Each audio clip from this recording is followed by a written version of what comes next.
the green thing for the goes. And I can see it moving here. So mute.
We're good, Mayor. Thank you.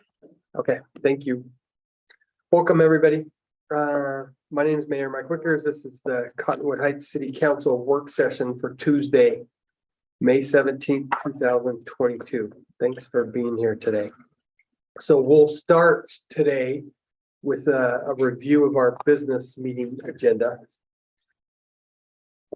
I have asked our records, culture, and HR Department Director Paula Milgard to lead us in the Pledge of Allegiance tonight. Thanks, Paula, for being willing to do that. We'll have a citizen comment period right after that. And then we'll move to item 4.0, which is what we have two items that we'll have public hearings on tonight. So we'll make sure that people understand from the citizen comment period, if they're here to comment, then we'll push them to these two different public hearing periods.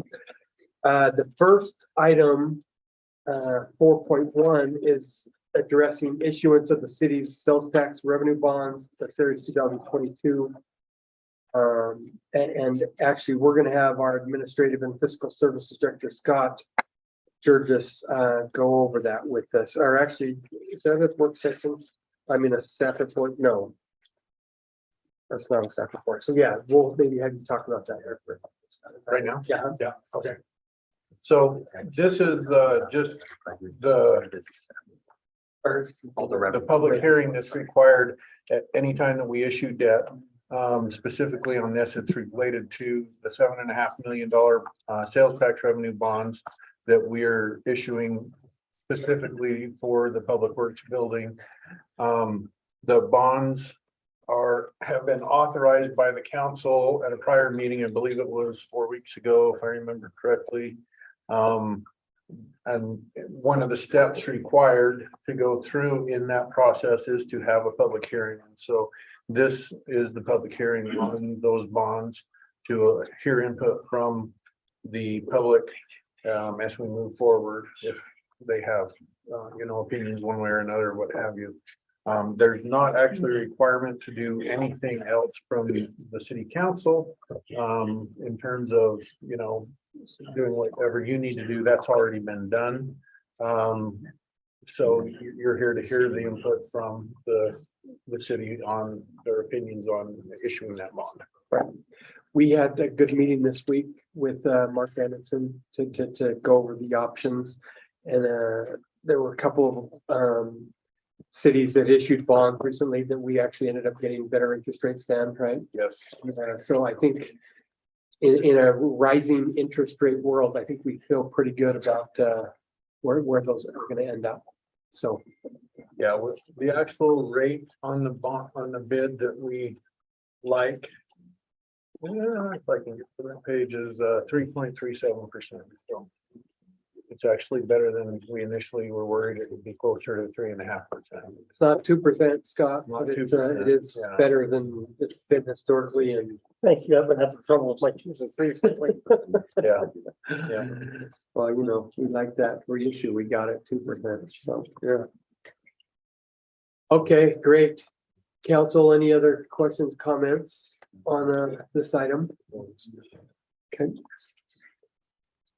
Okay, the next item in our business meeting this evening will be a proposed budget amendment for our current fiscal year 21-22. And I will actually, so this is actually the a staff report. So we'll get back to that in just a minute. And then after that, we'll move to our legislative items. We have 3 action items this evening to consider. The first one is consideration of ordinance 383, approving an amendment to the 2021 budget that we just talked about that Scott will go over for us in our staff report. The next item tonight, 5.2, will be consideration of resolution 2022-28, approving a firework display contract with Lantis Production for the 2022 Butterfield Days, which is one of my favorite things that I get to do. Yeah, is the fireworks on Butterfield Days. And then let's see, that is not a staff report. Tim, do you want to talk about, or you want, right? Okay. So this agreement with Lantis, it's to have our firework display on July 30th at the Butlerville Days. It pays for all the setup. And it's 12,500, and that is broken into two. We pay half now and then half after, but it's part of the budget for 2022. Yeah, right. Okay. It's part of this year's budget or next year? Next year. Yeah, I guess that would be. After July 1. Okay. Any questions? No, okay. But they usually do a really, really good job. Yeah. We are definitely known for a great firework display to celebration on that night. Okay, thank you, Scott. And so the next and last item for this evening will be consideration of resolution 2022-29, amending the designated areas closed to discharge of fireworks for 2022. Assistant Chief Pilgrim, do you want to talk about that at all? Yeah, what we did is with feedback off of the original presentation, there's a smaller area above Crestwood Park on Parkridge Drive that we included in the restrictions. So it falls within the 200 feet. We kind of had to give a little, not creative, we had to kind of extend the line a little bit further to the north to make sure there's no confusion on where the line is. But I think we landed on a pretty good map and. What prompted that? You know? The original one, Park Ridge, there's a small piece that actually wasn't covered in the restriction that should have been. Oh, So I was just kind of concerned with from Doug, but where he was just that area didn't show on the map as restricted. So we got that taken care of. It should have been, it should have been in the first place. yeah, it was just a based off the measurements that didn't restrict the way we wanted it to, so we fixed that. Okay, great. Yep. So this will just be a resolution amending that area to include that area. Questions, comments? Council, great. Okay, and then the last item for this evening will be approval of the consent calendar, which is the minutes for May 3rd.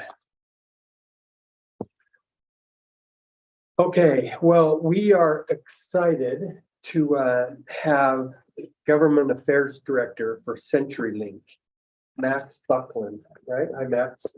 He's here with us today, and we'd like to invite Max up to the table right now and have you present to us.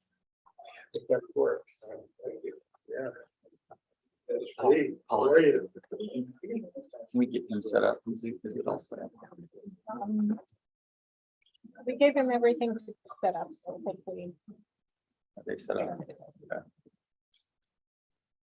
Thank you for inviting us today. My name is Max Backlund. I'm the Government Affairs Director from Lumen, which is the new parent company for CenturyLink. So there was a name change that happened in November. We were not very good at communicating that name change. And so Lumen is the new company. CenturyLink is a subsidiary. There's some other groups like Quantum Fiber and some others that you'll hear about. Mike, these are off. You can hit two of them, Sean, with the other one.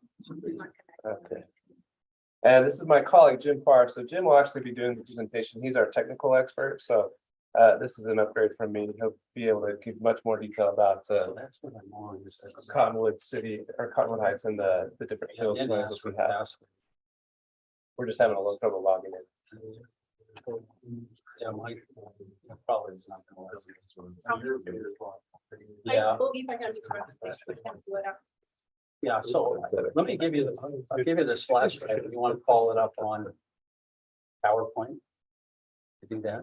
It's the same presentation you emailed me. Yeah, the other one's in a PDF. It might look better in PowerPoint, but it's PDF, so you can keep a copy. Yes, I believe I can plug it in. I can plug it in here, right? Yeah, if you have the flash drive.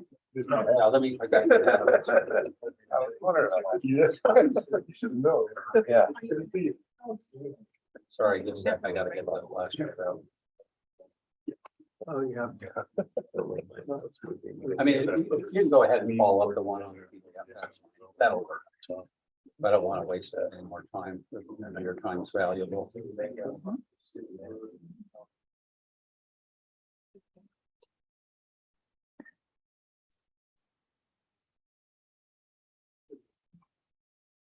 Is this spelling on the agenda correct? LUMNE? LUMD. Right. It's Swedish. LUMB. BACKLUMN. Oh, are you talking about Lumen? Yeah. Sorry, that's my name. My name gets misspelled all the time. Lumen is LUMEN, yes. EN. So I don't know if any of you have watched that TV show Severance. Yeah. There's a joke, but there's a kind of evil corporation called Lumen. There it is, right there. I'll go over that a little bit. There was a name change. We Yeah, still have CenturyLink. it was incorrect on the agenda. I was like, okay, that's not what I was here today. Jim, what is your role again with the company? So I work in the consumer fiber group. I'm involved in going after state broadband grants, looking for private partnerships and public partnerships so that we can build out fiber to the home where it otherwise wouldn't make economic sense for the company. Okay. So. Great. Yeah, once you go ahead to the next slide, I just want to talk about some good information, telling about what Lumen's doing overall as far as fiber to the home, fiber to the premise, because we are doing a bunch of it in Cottonwood Heights. And this will kind of explain what we're doing on our own. This came from our third quarter results. So this is all public information. That's just the legal disclosure. You know, to say this is forward-looking information, all that fun stuff. I'm not going to ask any questions about that.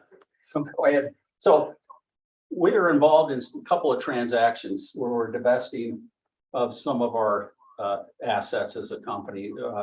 CenturyLink is in 37 states as an incumbent local exchange carrier or a incumbent telephone company. And 20 of those states we are selling to Apollo. They will operate those under Brightspeed. It'll probably take place early October timeframe by the time we get all the regulatory approvals and things like that.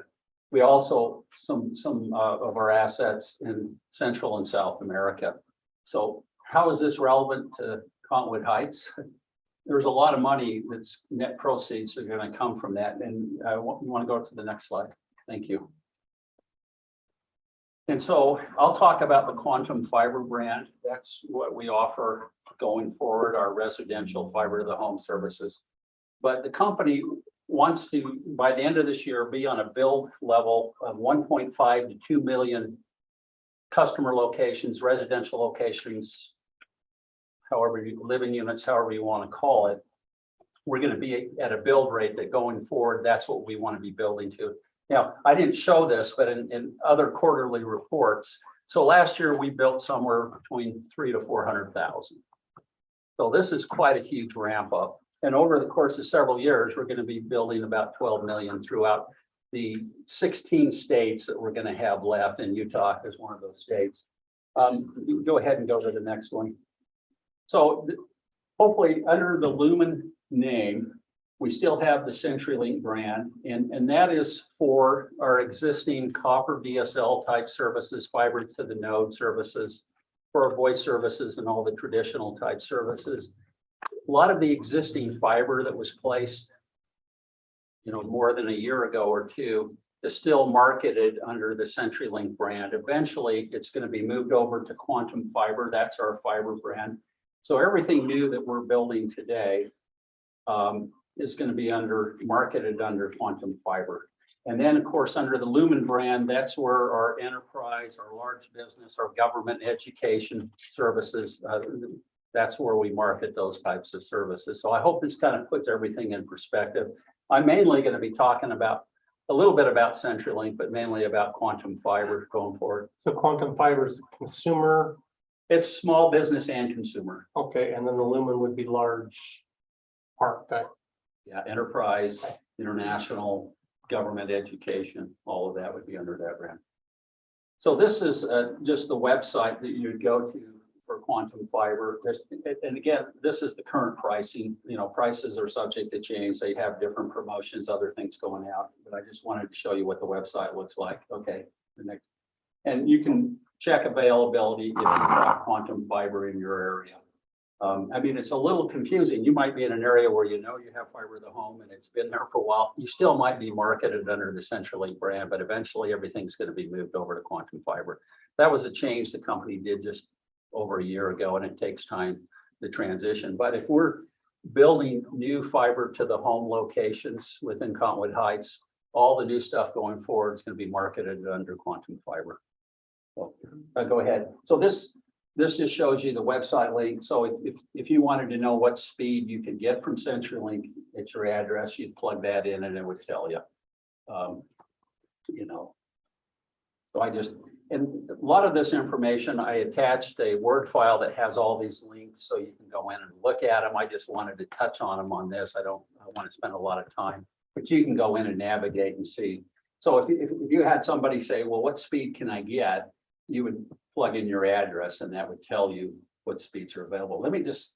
So over the last several years, we've deployed two types of technologies in existing development, okay? For new development, we have, and I'll talk about this a little bit more, but in new development, the last several years, we have primarily, we've just gone with fiber to the home. We don't place what we call fiber to the node anymore. And what fiber to the node is you basically go up to a central point, you terminate fiber there, you have electronics, and then you tap into the existing copper lines. It's referred to as DSL. There's various flavors of DSL. But that's basically how it works. And depending on the distance of that copper line to your home, and a lot of these lines were built for voice services, but depending on that distance tells you what kind of speed you can get. So like I live in Bountiful and I'm about a half a mile from where the fiber node is, and I can get 80 meg down and 10 meg up. That's the official speed. I actually did my own speed test yesterday and I was getting 75 by 30. You know, it varies from time to time. And I got that by plugging directly into the modem. If I'm 6 feet away from my modem and I do a speed test through the Wi-Fi, and I got a fraction of that because I got a lot of stuff in my home pulling down the Wi-Fi. So anyway, go ahead to the next slide. So these are some useful links of sites that you can look at that will tell you who serves and the speeds. There are some limitations. So like the FCC website, providers today report by census block. So what you do as a provider is you report your top speed within that census block. That doesn't mean that speed's available to everybody in the census block, but that's the way the FCC requires it. They're moving towards where providers have to basically report their top speed by address. And that's where we really need to get, because the census, what you could have is a census block. And once you go ahead to the next slide, and I can use this. So this is what their website looks like. And you can enter in an address there and it'll call up the census block. And on the right side, it'll show you what the speeds are. Once you go ahead to the next one, please. Okay, so I just put in Cottonwood Heights and it came up with this census block right there. And it's cut off, but you can see the speeds that it shows. And that would be the top reported speed in the census block. So like it shows that we have 940 by 940. That's 940 megabits down, 940 megabits up. That's our 1 gig service, but we advertise it as 940 by 940 because some of the circuit has to be used to support the circuit and other things.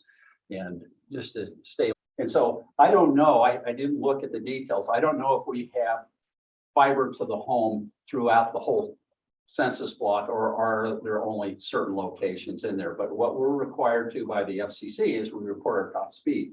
The reason I wonder, it's kind of cut off, and you see Lumen Technologies and it says ADSL, and we show 40 by 3. So I suspect that we don't serve the whole census block with fiber to the home or fiber to the premise. Okay, the next one. I don't know if you heard of the Rural Digital Opportunity Fund, which is run by the FCC. They use a reverse auction process, and providers were able to bid on areas. And what they defined as areas that would be potentially available is if there was a census block where the top reported speed was 25 meg down and 3 meg up or lower or below that level, then that area was eligible. That's this current round of RDOF. We bid in Utah, but we did not win. And I just pulled, this is Salt Lake County. I don't know, within this overlays our exchange boundaries, which don't, match up with like city boundaries. But it looks like there was some RDOF won in Salt Lake County, and it was won by SpaceX. They won 715 locations according to this map. I don't know if there's anything physically within your city I could pull the Cottonwood Exchange, which has part of your city in there, and I can find out if there's even a handful there. But future grant programs coming from the FCC, once they get their mapping down below the census block level, it may open up. There may be pockets of customer locations within Cottonwood Heights that is unserved or underserved. The standard has changed. A lot of the grants that are coming out from the federal government right now, they're also funding underserved, and underserved is basically defined as anything less than 100 meg down and 20 meg up. Now, so what does that mean for Cottonwood Heights? So if you have areas that's the top speed reported as less than that, then it's possible it would be subject potentially for a future grant. So grant money could be given to a provider to create the economic incentive for them to come in and build fiber to the home. So I just wanted to show you this map, talk a little bit about RDOF. I really don't think this round has any impact on Cottonwood Heights. Maybe future rounds will. There's also state grant money. Again, what we're anticipating is the FCC will have the more detailed maps by third quarter 2023. There's a lot of work when you get down to that level of detail. Go ahead on the next one. Now, it's hard to see this. This is what we call a 477 map. Again, this is the top reported speed by provider. This is all providers. And so what this shows me is pretty much, according at the census block level, pretty much your whole city has 1 gig available. And that would mainly be through Comcast. I did provide, that PDF copy. You can see it a lot. I mean, it's a lot clearer over on that screen. You can see all the blue.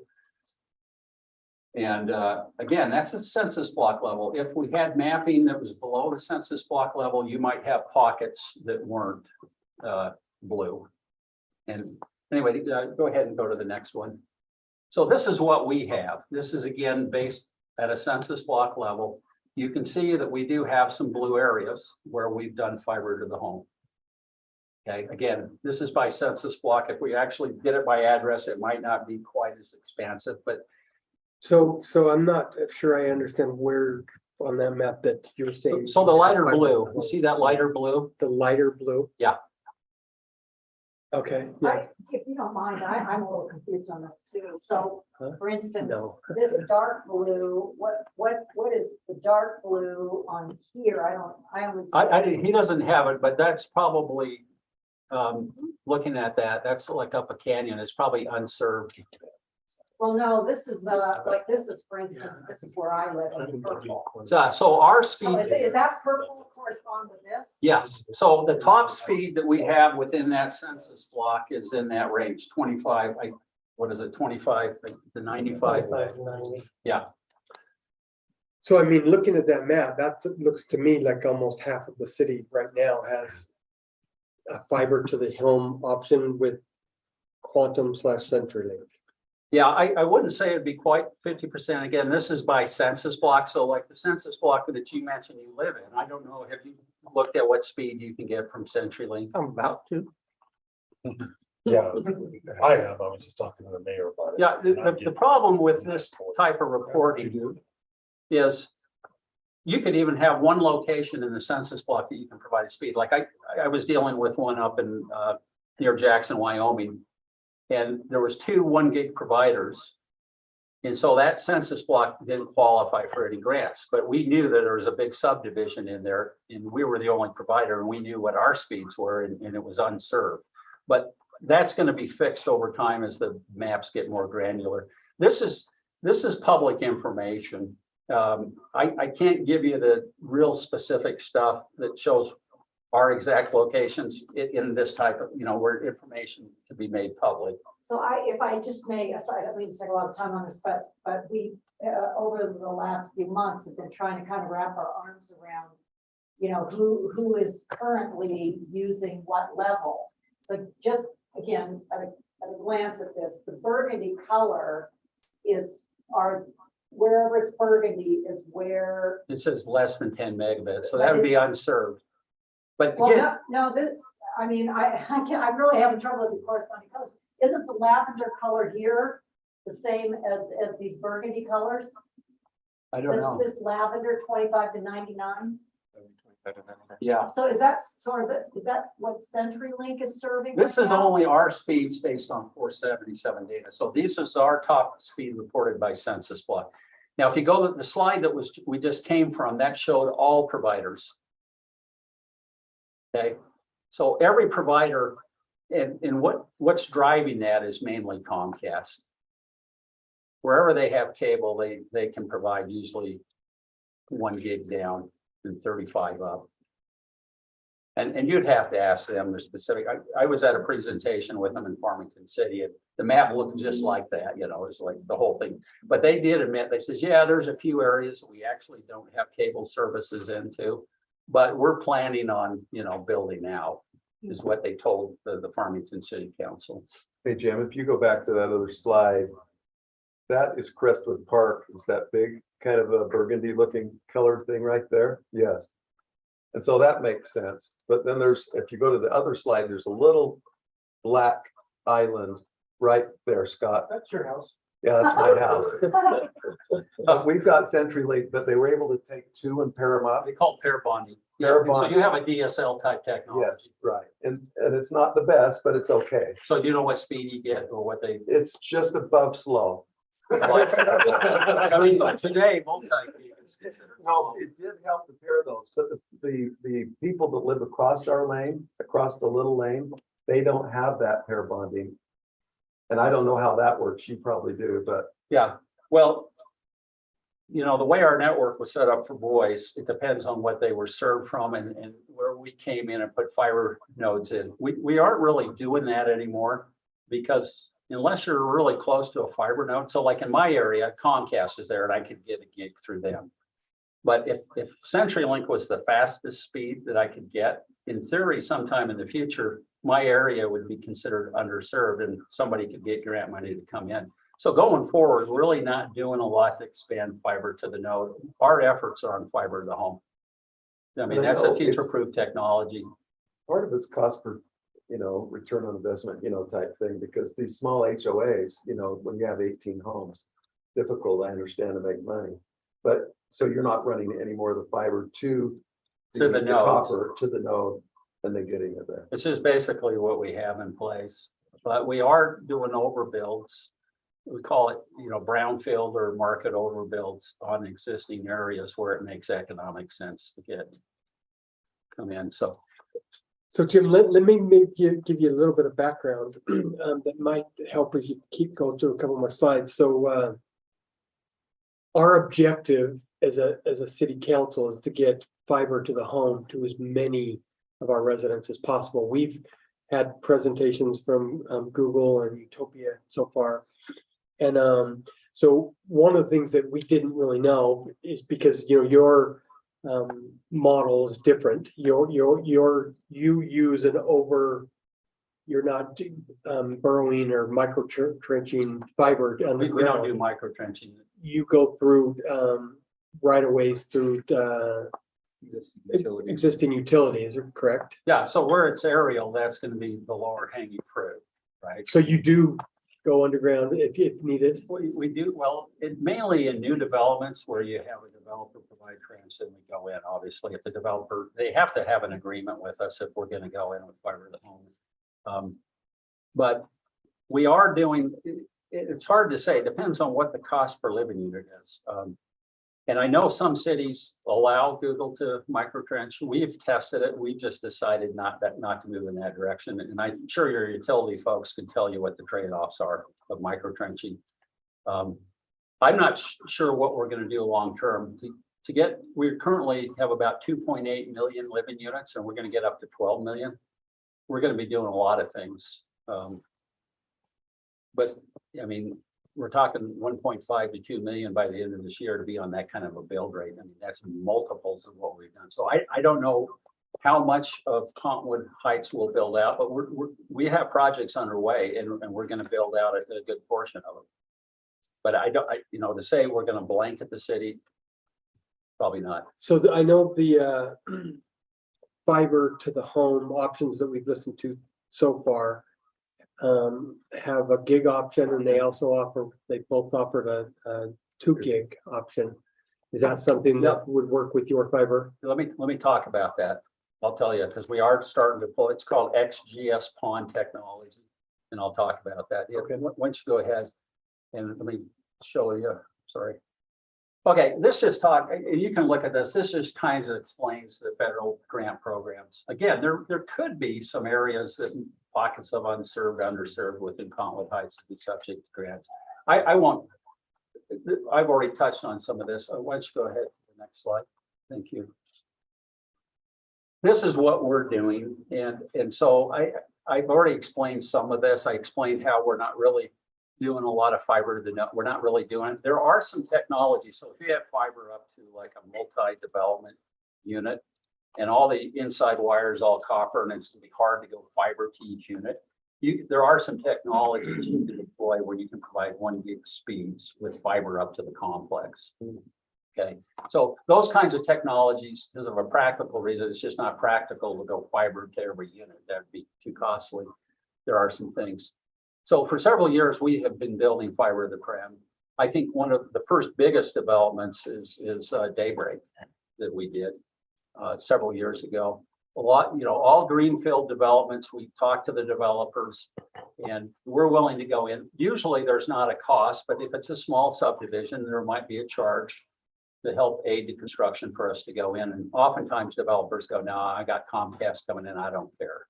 But that doesn't happen a lot, but it does happen sometimes. Usually the bigger developments, there's enough units to spread the economics to that there's no charge. There's also, if there's a homeowners association that's willing to do a bulk bill agreement, they get the best deal possible. There's some really good things that happen with that. I think that's how we originally went in with Daybreak, is there was a bulk bill with the developer. So we have been deploying GPON technology, gigabit passive optical network, which provides speeds up to 940 by 940. We have now started to deploy XGS PON, and it's the X stands for 10. So 10 gigabit technology.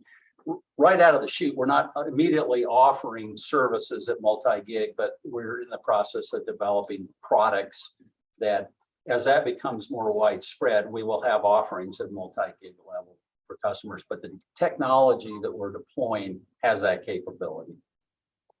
So it's probably similar. I mean, we're not a lot different than what our competitors are doing. Fiber to the premise would also allow for speeds not to be slowed down during busy times, correct? Yeah, the thing about the internet, you're only as fast as your weakest link. It's kind of like, the connection to us, the gig connection is going to be fine. But if you're going out to a website, it's kind of like, what speed can you get driving on the freeway? It wouldn't be within our network necessarily. Yeah, it's the way some of the neighborhoods are set up by some of the competitors. It might be everybody's jumping on at the same time and it slows everybody down.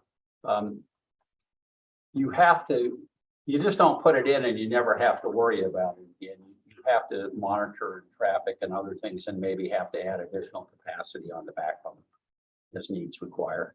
So to say that will never happen, it's not as likely with. You don't intentionally slow speeds down. Oh, no.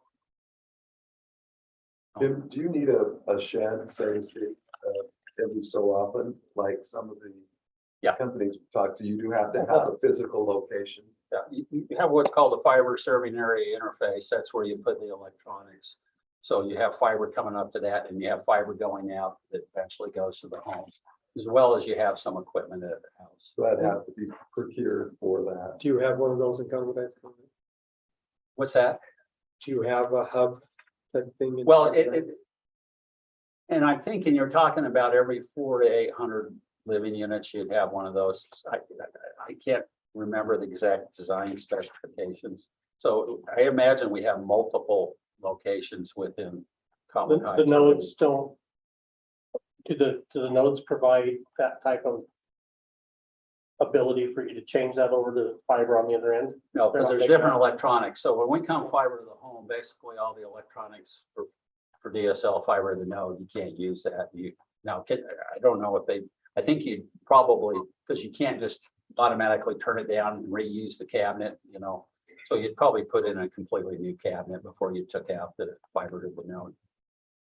And given the fact that a node might be serving multiple areas and you're coming in and picking up a couple of subdivisions with fiber to the home, you might have that node in play for a long time until you build out the whole node area. So, okay, I think that's, oh, I was just going to suggest is that we participate in the low income programs for low income customers. Those links are there. And if you're in, go ahead, the last slide, I think. If you're interested about our business services, it's down below. Again, these links are available. You can see all the different things that we have out there. If you're interested, are we a stable company? You can look at our 10K filings. So, Do you have any idea how many addresses you've passed so far in Cottonwood Heights? I have some numbers, but again, it would probably be a private conversation with Max. I mean, we've done thousands of locations and got thousands in the mill. I can't tell you exactly what percentage. I mean, do you know how many living units you have in the city? How many residential locations? 13,000, I think, at least addresses. 18,000? 13. Yeah, we might have a good percentage. I don't know that it's, again, if an area is going to cost 3,000 to 5,000 per, I don't know if the other competitors have talked to you about what the average cost per living units is in a varied area. Kind of my experience, I've seen it between, not talking where there's aerial, but where there's varied, because you have to do a lot of directional boring if you don't micro trench. You're looking at 3,000 to 5,000 per living unit is what it costs. So, all right. Questions, comments from the council? I've got one question. When somebody brings fiber through, do you guys ever share or any other fiber services and branch off, or is yours unique to just, are we going to have 2 or 3 possible runs to go through for different competitors? Yeah. Well, Utopia will make their pitch. We don't really support the Utopia model because our main competitor, our biggest concern is Comcast. They have their own network. We want complete control over our network. We have the most flexibility. When you have a shared network like that, you all pay the same price for wholesale. And so in my mind, it's just different flavors of Kool-Aid over the same network. You know, it's a good network, but one thing, and I bring this up, in especially rural areas, we don't have rural area pricing. We have standardized pricing. So these rural areas where another provider comes in, they might charge a lot more. They're going to get the same rate that we charge. And these rates, you know, we're in a very competitive environment. I mean, here along the Wasatch Front, you know, going against Comcast, who's the biggest, Utopia, Google, they're all very capable competitors. And there's only so much market share that you can grab, even in areas where we've gone in with fiber to the home. There's not a guarantee that you're going to win market share. You got to fight for it. So there's trade-off in different models. One exception is Springfield, Missouri. We were not the incumbent provider, AT&T and a cable provider. The city came in and they put in a dark fiber network.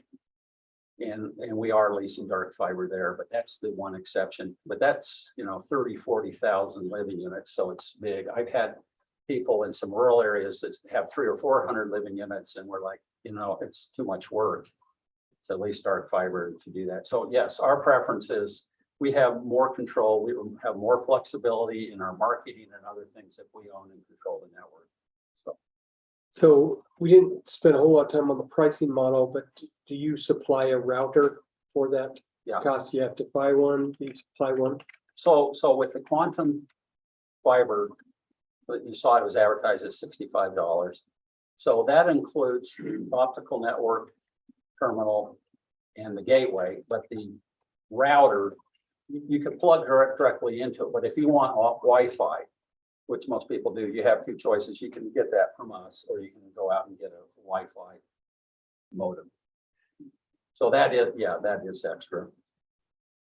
But you know, like we use Wi-Fi a lot, but on my home computer, I plug directly into the modem because I get best speed that way, and I'm not messing with the Wi-Fi.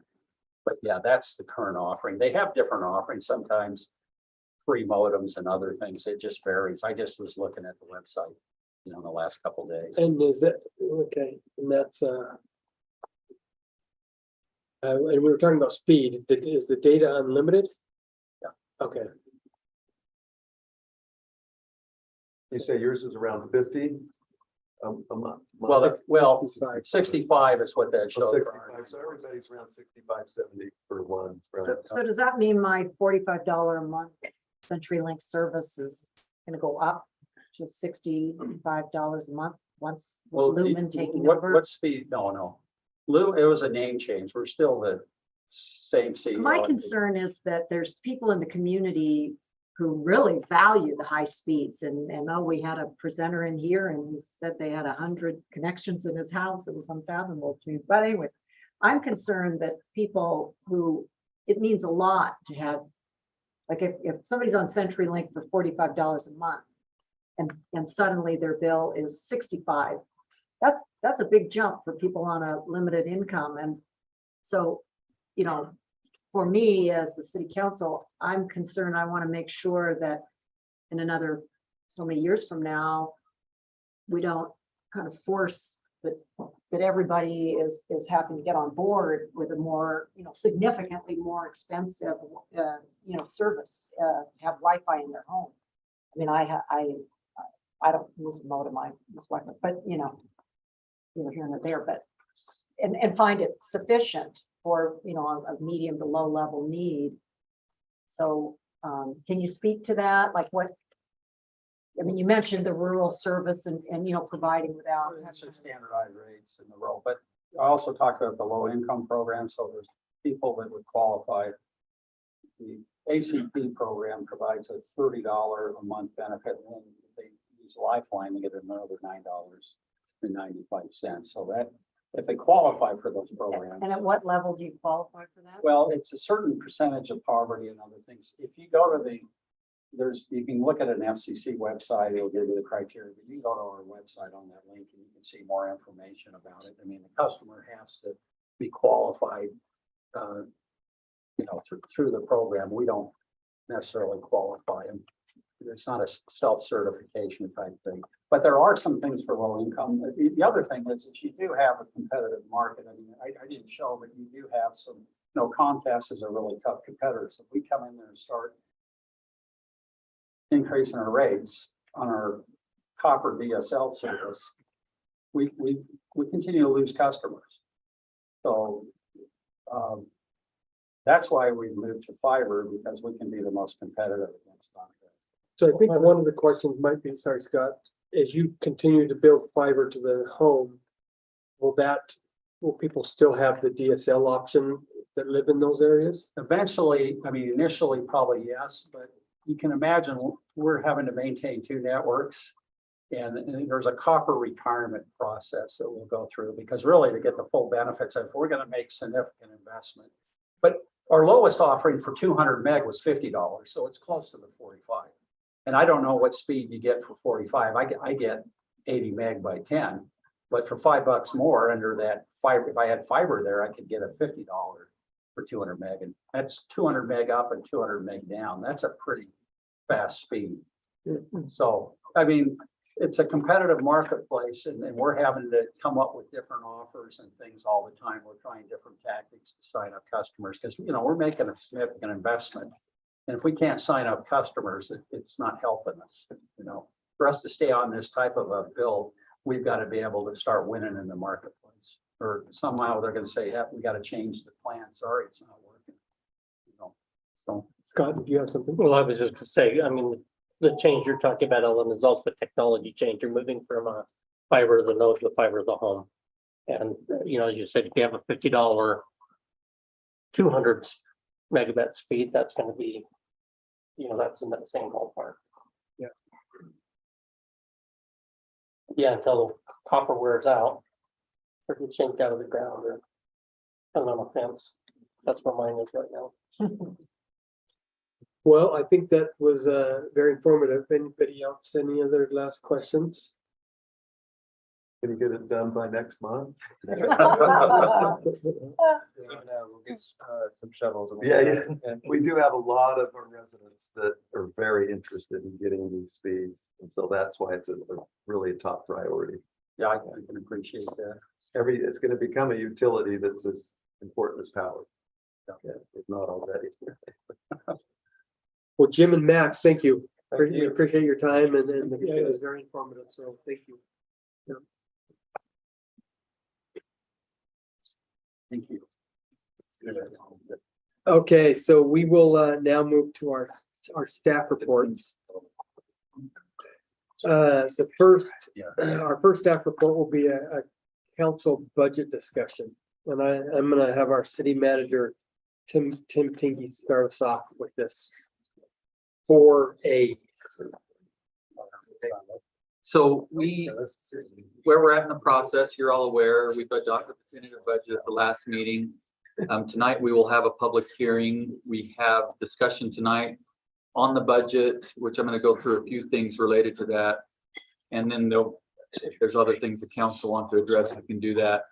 Then on June 7th, we will have another opportunity for budget discussion. We'll likely continue the hearing from tonight to the 7th. So to allow for any additional comment. It is on display, the budget is, so as we get comments, we will forward those to you as well. And then ultimately, we need to have a decision on the final budget on June 21st. That's what we're required to have it by the 22nd, and so that will be the night that we'll make the decision. Some things that have come up since the tentative budget, we talked about some of these issues, but some things that we will be looking at, some modifications to the budget for the final consideration are these areas. Let me just share with you real quickly. As I mentioned at the last meeting, Chief Russo and I had the opportunity to meet with the executive director of VEC. There was an error in how they were calculating the formula for the amount of funds that we provide them. And so there will be a reduction in what the tentative budget shows of 14,550, which is a good thing for us. It's less than what we had originally anticipated. So that will be a modification downward that will be for your final consideration. In addition to that, the Public Works building, after we have the hearing tonight, and if you continue to move forward with that, we have identified that initially we did not think we would have to pay principal interest in this year for that. And we are going to have to, so we will incorporate that amount into the budget, a little over 500,000 for that amount. So that will be a change in the budget as we move forward with that. In addition to that, Mayor Wickers was heavily involved the last couple of weeks with the Unified Fire Authority and their budget proposal. He's on the Finance Committee. And actually, I was at the meeting with him. He really pushed for some reductions in what they were charging each of the cities. So it's likely that there's going to be a percentage reduction. It will be a percentage reduction.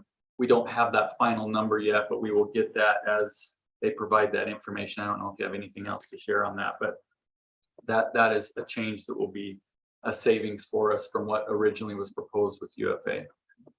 Yeah, and there's not a whole lot more to add. There's just, I think as the UFA chief and their CFO, Tony Hill, I think they started with a 7% COLA number. And we had a really long discussion. I think that number is going to settle at 6. So, you know, a 1% drop in that COLA is about $500,000 in member fee decrease. And so it's a pretty big number. The one thing that does as well is it actually decreases in perpetuity. So that's really $1.5 million in savings over 3 years. There was a concern about, well, not a concern, they looked at hiring a new mechanic. There was a decision made today that they'll put that off, which would have been about a $225,000 investment this year. And then anyway, so there are some reductions, and it's actually been a good discussion. They're great. That's a great organization, and I've been been fun to get involved and to learn more about how they operate. We had a great discussion today about capital fund, and I think maybe we'll look at how that capital fund actually operates in the next few months. So anyway, and I don't need to get into the details of that, but so anyway. Okay, then in addition to that, so there will be a modification and we should have that fairly soon to incorporate into the budget, probably in our next couple of conversations, in the next couple of meetings, we'll be able to have that information.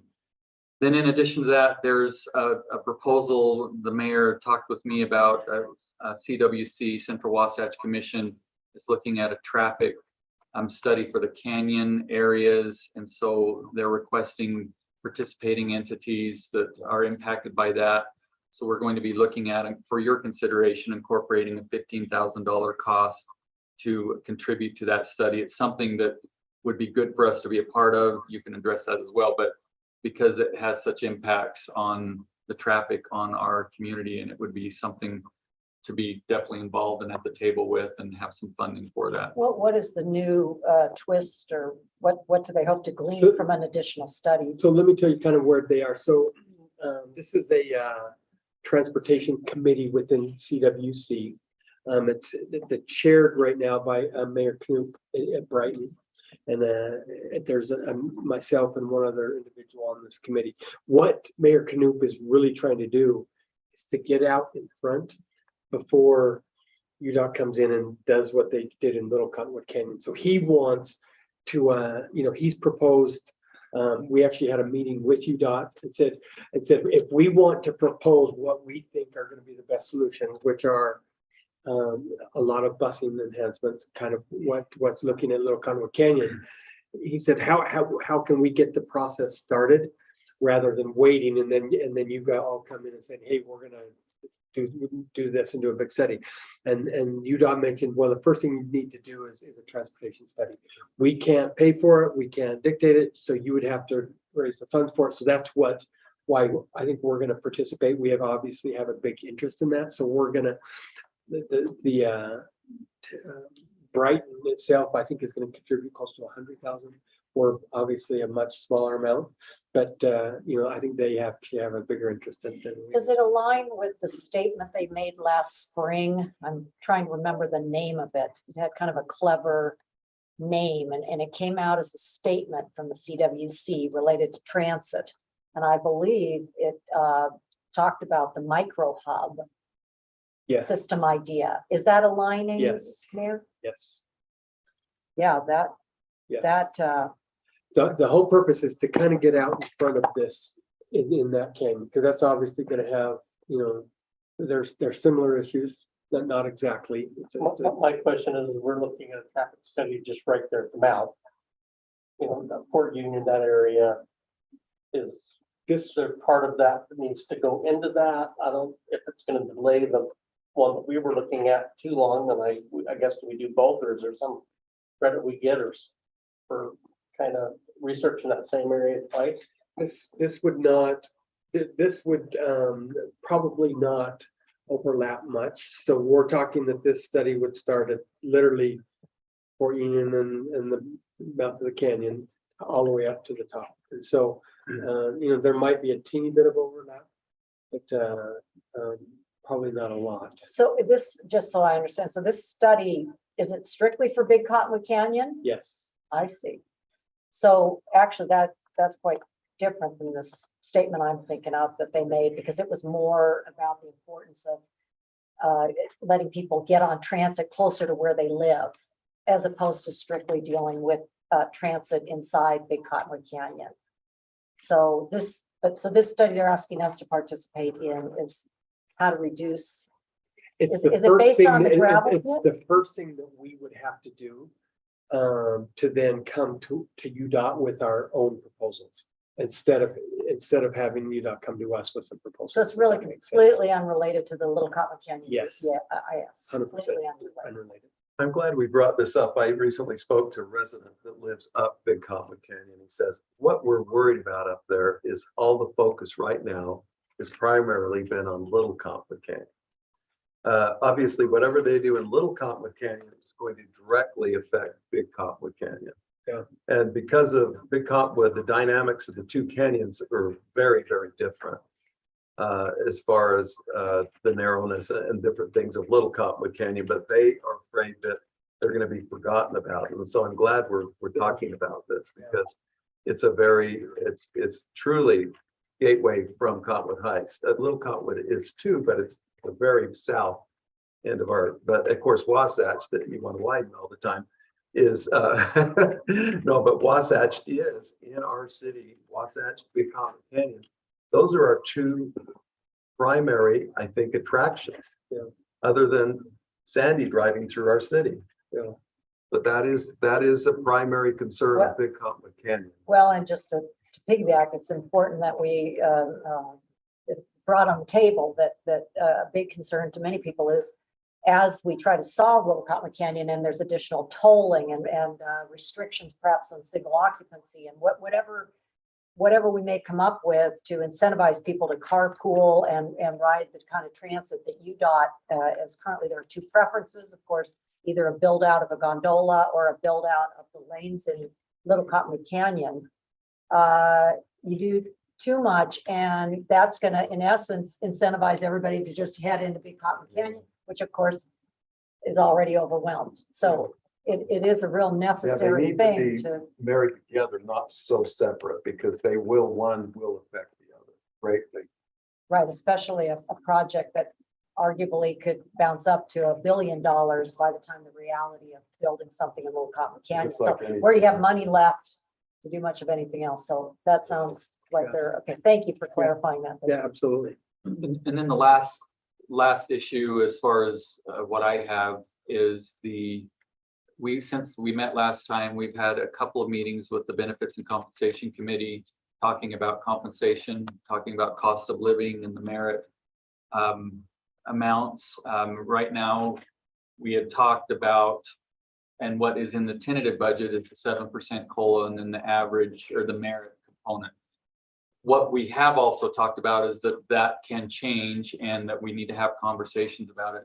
With the Benefits and Compensation Committee, we've evaluated a lot of different things, looked at other cities, and they're kind of all across the board when it comes to different percentages, some down into the 4%, some up in the 7%, a lot in the 6% area. But what the committee, one of the things that we talked about, and this is something that I've had the opportunity to meet with most all of the staff, met last week with most of the police department staff and other departments this week, and will continue to meet. I've talked with staff about the challenges this year of compensation, because as you know, we haven't had this type of consumer price index increases since probably the 1980s. And typically you have a certain amount each year that you budget or schedule for compensation increases, but you're sometimes looking at 1%, 2%, and 3% cost of living, and then merit on top of that. And so this year it's almost double, and it's a significant amount. And the budget or Benefits and Compensation Committee, and this is what I communicated with staff, the issues that have to be looked at are the economic volatility, how the economy fluctuates and the concerns about that, and also sustainability. If you do adjust compensation significantly, as the mayor mentioned a few minutes ago, it puts you up to a level, and then you go from that level from here on. And so it's not just a one-time impact, it's a multi-year impact on the compensation increases. So we talked about that as a committee. We talked about the possibility of looking at a market study, which I am recommending that we look at in not this year, but in the upcoming budget year, to consider for the next budget. But I've shared all of this information with the staff and let them know that this is a tough decision.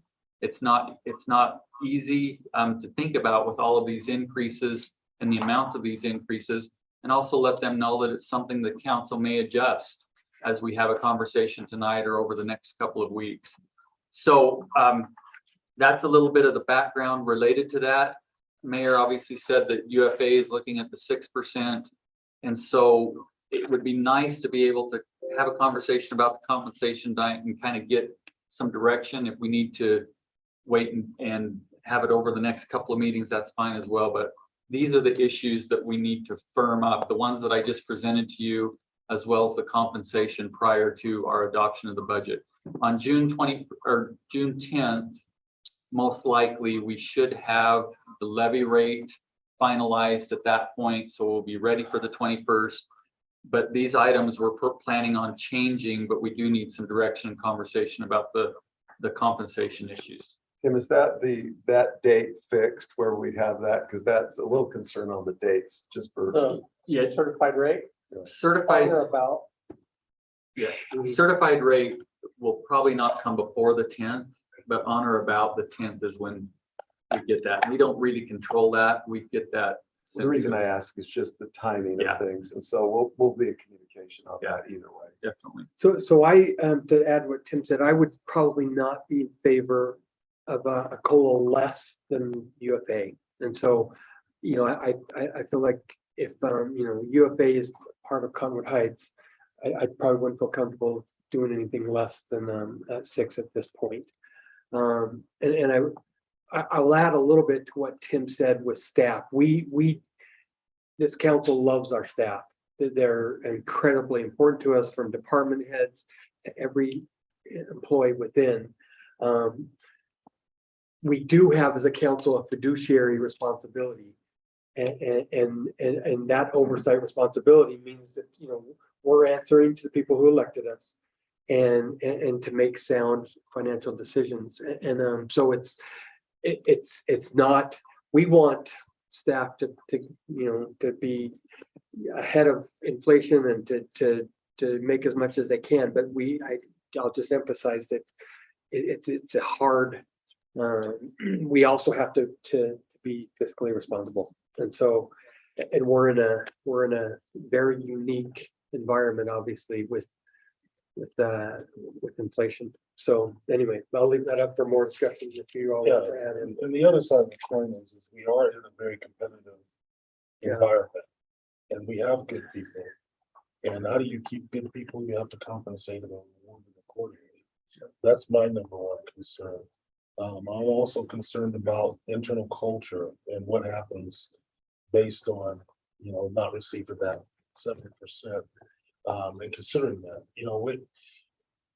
if you lose somebody, the cost of losing someone far outweighs the cost of being able to keep them and helping them move forward. And I understand that, because I'm the biggest miser probably here at the table, but I also understand the importance of maintaining the people and the skill sets that you have in place. And that's something that I'm really behind. So I have some consternation about going below that. I understand it's going to continue to cost us more, but we look at cost savings like that with UFA and balancing that against what we're doing here with our staff. And I think we can come up with some means to be able to find that balance that'll work for us. One idea that we did roll around on the Benefits and Compensation Committee over these last few months, and Tim minds if I attribute it, because he's done such thorough thinking and consideration and has brought many good ideas to the table. And in these rather volatile times, unprecedented times that we live in, consideration could be to put forward something that is certainly, as you said, meets with the bare minimum of what a UFA COLA increase will be, but to reevaluate, perhaps on a more frequent basis, what's happening in the marketplace. Perhaps again this fall, do a reevaluation and make sure that we are, keeping up with what's trending and protect the retention for our valued city employees. Instead of only evaluating this once a year, as council, we could consider evaluating it every 6 months. But I think all the points are so well taken. The perpetuity of these kind of commitments is a concern.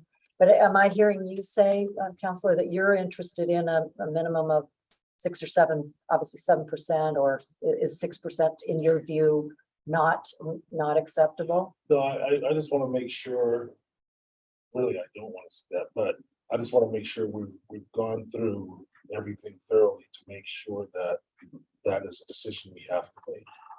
That's a decision that we want to make. So let me just add a little more context to, Sean, if that's okay. So the absolute minimum that any employees would get would be 7. Because if they're through their step program, they'd get the longevity. So you're talking about, there's not an employee that wouldn't get a 7% bump. Almost all of our employees, we're a young city, are in the step process. And so the step process is 2.5 to 3.5, somewhere in there. Five. 2.5 to 5 to 2.5. So, you're looking at a double-digit increase for most, I would probably say, or close to it. As long as they're within market. Yeah, Right, Yeah. right. that's the consideration. we want to make. You said in that lower, We Well, have very we few can- employees within the 5%. Most of the employees are past the 5%. We have some newer employees that are still there. how We many? have those 5%. Yeah, for That's what I'm retention. just saying. I've got that. Because and I'm hoping I'm not speaking too far to what I had understood from some discussions is we had about 20, a little over 20% of our employees that were at their range max, so they would be getting just that longevity bonus without the increase of salary. And that, Yeah. COLA plus just longevity. the COLA. Sure. And then we have those first 3 years, those steps are a little bit larger to help with retention as they're training, as they're getting in.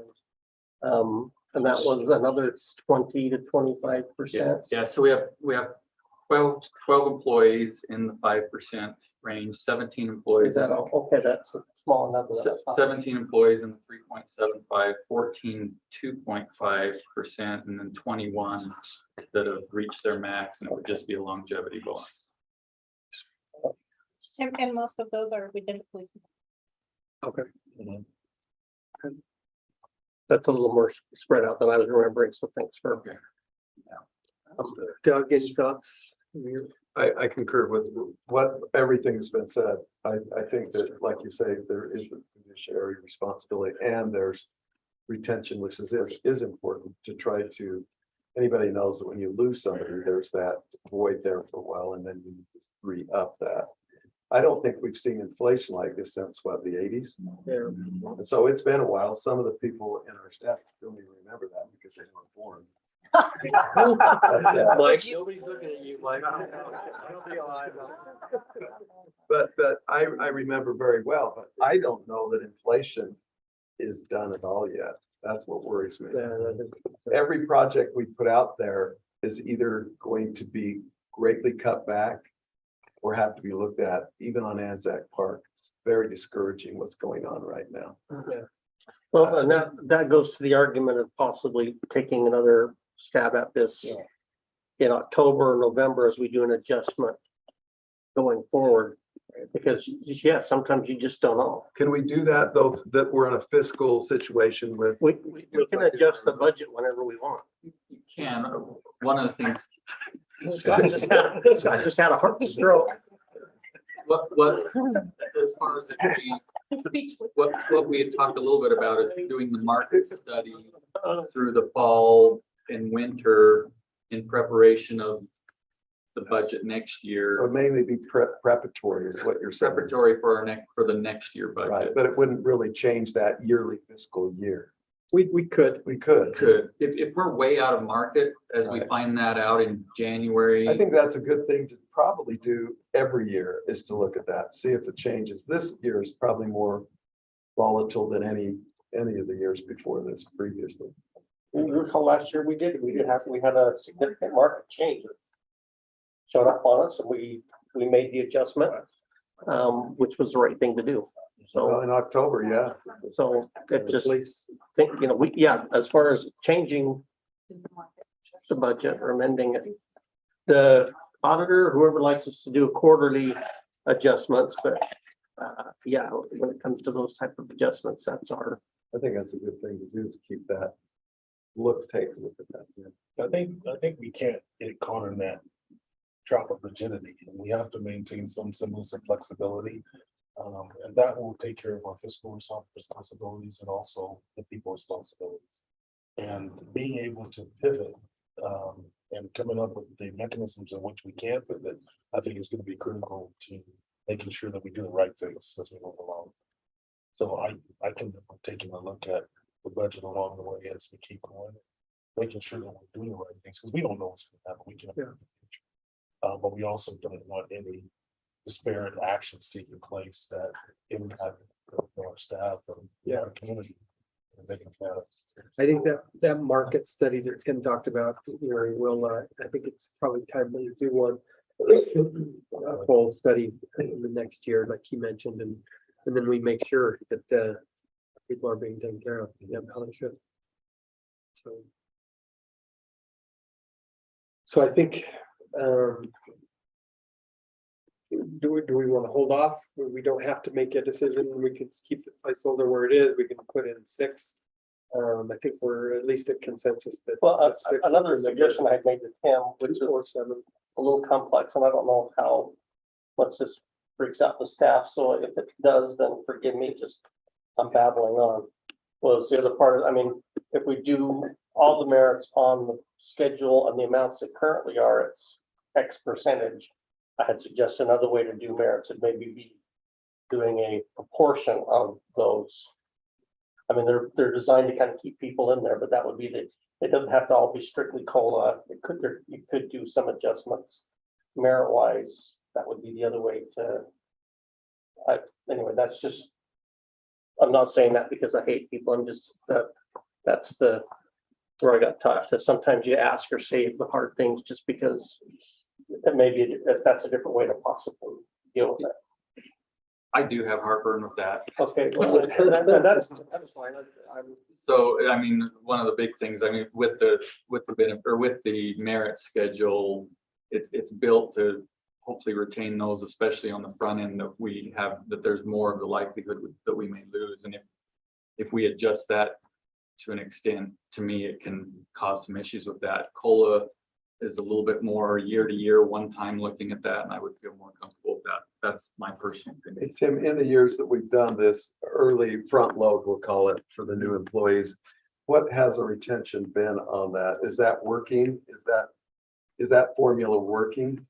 Yeah, we just implemented it a couple of years ago. So we're only 2 years. Yeah, but and I know COVID has been in there too, but we've retained people pretty well, and we haven't had a lot of turnover. The turnover we're having in the police primarily, with the exception of a few, are some that have been here a long time, and some that are retiring. And then in the other areas, we haven't had a huge turnover, with the exception of some that had other career plans and things such as that. So Unrelated to that. yeah, so I feel like that it's done pretty well so far, but time will tell a little bit more on that too.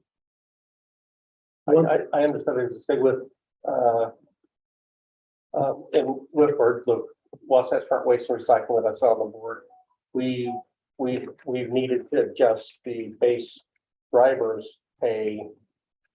Yeah, just probably 3 or 4 times in the last couple of years, but we're finally at a point where we're getting those positions filled and they're staying. But it took a lot of catching up to just have people, and when you're statutorily required to actually go pick up the garbage, you need to have people that actually can do it. And so, What cost of those vacancies? What's the in problem? that case, it's 20-30,000. Yeah, it's significant. 90,000.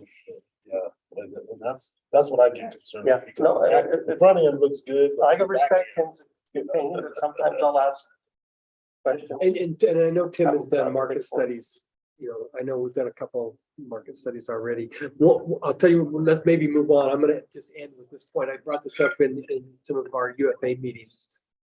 One of the reasons that I'm not a huge fan of COLA, at least how it's structured, is because the people most hurt by inflation are those that are making less. And so when we tie a percentage to COLA, those that are making more get almost double what the person who's really, when the price of gas and food really affects their life. The person that's getting double because of a percentage instead of an amount. So I even brought up, maybe we ought to be looking at COLA as a static amount for all of our employees to, anyway, and that's a discussion for another day, but we don't have time to go into Equity it. is what you're The talking equity is what is, to me, I think, Well, that's using equity in different context. yeah, When you look at employment, there's also that merit-based elevation. So you're not starting from the same place, but you also haven't gained and earned that position. So you have to consider that too. and yeah, merit's obviously a percentage, but COLA is, because somebody makes twice as much more, you get twice as much COLA.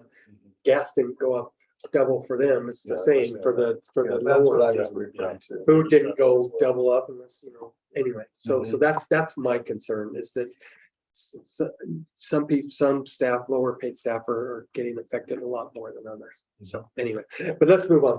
Are we good with that? So yeah, so we'll have another discussion on this June 7th. And we'll begin to incorporate, I don't know if we have everything on the compensation yet. We'll have another conversation. We'll begin to incorporate these other elements that I just talked about, and then we'll have another conversation on the 7th related to compensation. Does that work? Yeah. Okay. Okay, next is a proposed budget adjustment for our current fiscal year. And so we'll have our administrative and fiscal service director, Scott, here, just tell us about that. All right. Sorry, I kept clicking the button and I was slightly off the actual button I needed to click. So this is an outline of the adjustments that we're recommending to be made to the budget for the current fiscal year.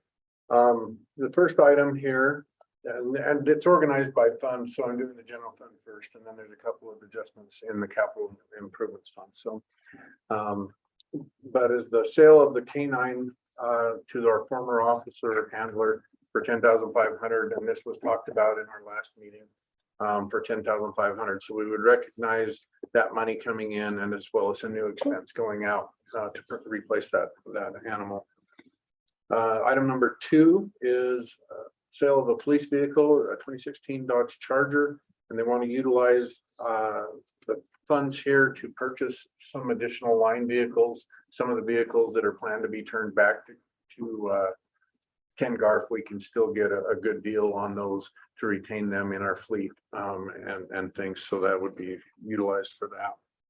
The Harley Davidson that we sold back about that same time, again, to utilize those funds to retain some of those vehicles. We try and keep around a static number of vehicles. So as we sell one, we want to replace it. Some of those kinds of things to be utilized as non-traditional vehicles sometimes. Item number 4 is a state asset forfeiture grant. What happens with if we have asset forfeiture that's on the state level, we are not allowed to retain those funds. Those funds get distributed to the state, and then the state releases those back out to the departments in the form of grants. And so this is a grant that's coming back to us to be utilized. They typically are utilized for training, but it's in the amount of $1,500 coming back to us. Let's see, police evidence sale. And this was a variety of different items that were sold as evidence.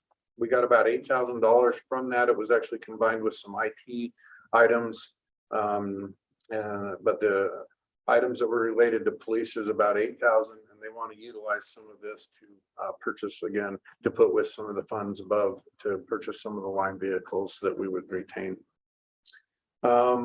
Police surplus equipment, and this is $307 that we received for tasers. We surplus those tasers, I don't know the timing of it. I think it was earlier this year, maybe February or so around there. We got $307 for selling these tasers to some of the smaller police departments around the state. Police surplus gun sale.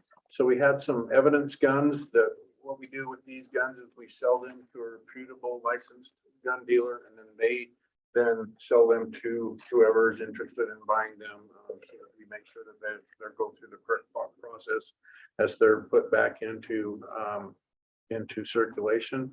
but we got $2,500 from those. Would like to utilize that to buy some additional equipment. Police DUI shift overtime reimbursement. This is 3 separate amounts that we got in, but it's just under $13,000, $12,962 that would be utilized to offset that expense in police. There, let's see, did this already happen? Yes, it happened over the weekend, I think. A global endurance bigger run, bigger. Okay. Police overtime fee to them for $1,300 to offset police overtime during that event. Public Works, they sold a truck, a light duty pickup truck, 2010 Chevrolet, and they want to utilize the funds from that to pay for some maintenance costs that they're experiencing. 2010 for $16 this year. Yeah, we really did quite well in selling these couple of vehicles that are listed on here. We really did well. And then, if you remember, when we started the capital project, specifically with the Public Works building, we transferred $400,000 to the capital projects fund to kind of start that, so that we could start that process of getting the buildable blueprints and everything. We're now, since we're going to be getting the bond in place before the end of the year, we're going to transfer that money back into the general fund because we won't need that. We'll utilize the bond funds to pay for that. And that moves us to the capital projects fund. And item number 3 here, you can see the return of those funds back to the general fund there. And then the Public Works building bond would be $7,500,000. We initially thought it would be $7,450,000 available for the actual building of the building. It's going to be $7,443,000 because the closing costs will be $57,000 on the current proposal that we believe that we would accept. So that this just reflects that coming through here. I don't know if there's any questions on this. Quick question, Yeah. the bigger run. Yeah. That cost us a certain amount of money. Is there anything that comes back to us from those that run the bigger, who runs the bigger run? I don't know. That's Cassie Basson's project, but she has to have police assistance in order to facilitate the run. And so she hires off-duty officers who are paid through the city. The reason we do that is to cover them for workman's compensation issues that could arise. She's required to pay back the city, and that's the amount, and it's derived from her entry fees. So we do get money back for that? That's what it is. Oh, it's a wash. Yeah. Okay, so it's line itemed over, so we're okay. The reason I mentioned that is that I know that the marathon coming down the canyon, it costs quite a bit of money and shuts things down. And there's always been discussion, they say, is that worth it, for the city to do that type thing? So one thing related to that, we're gonna have a conversation about that last That's statement something. you made. Is it worth the city to do that? And we're gonna do that probably in the next next 2 or 3 meetings. But these things that are washed, it's kind of nice to not get hit for somebody, especially if it's an event that raises money, as long as, it's a good cause, obviously, but.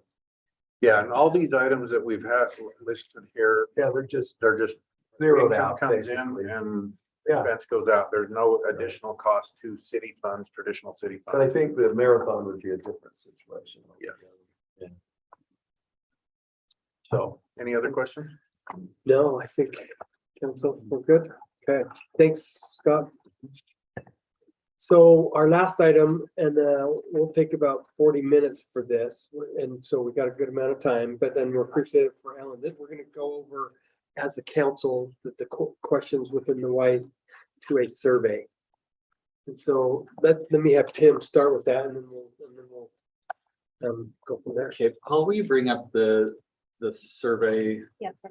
So we've had multiple conversations with this, and I've sent out to you the latest draft of the survey, and actually also sent you a test survey link so you could see how it would work as you go through that.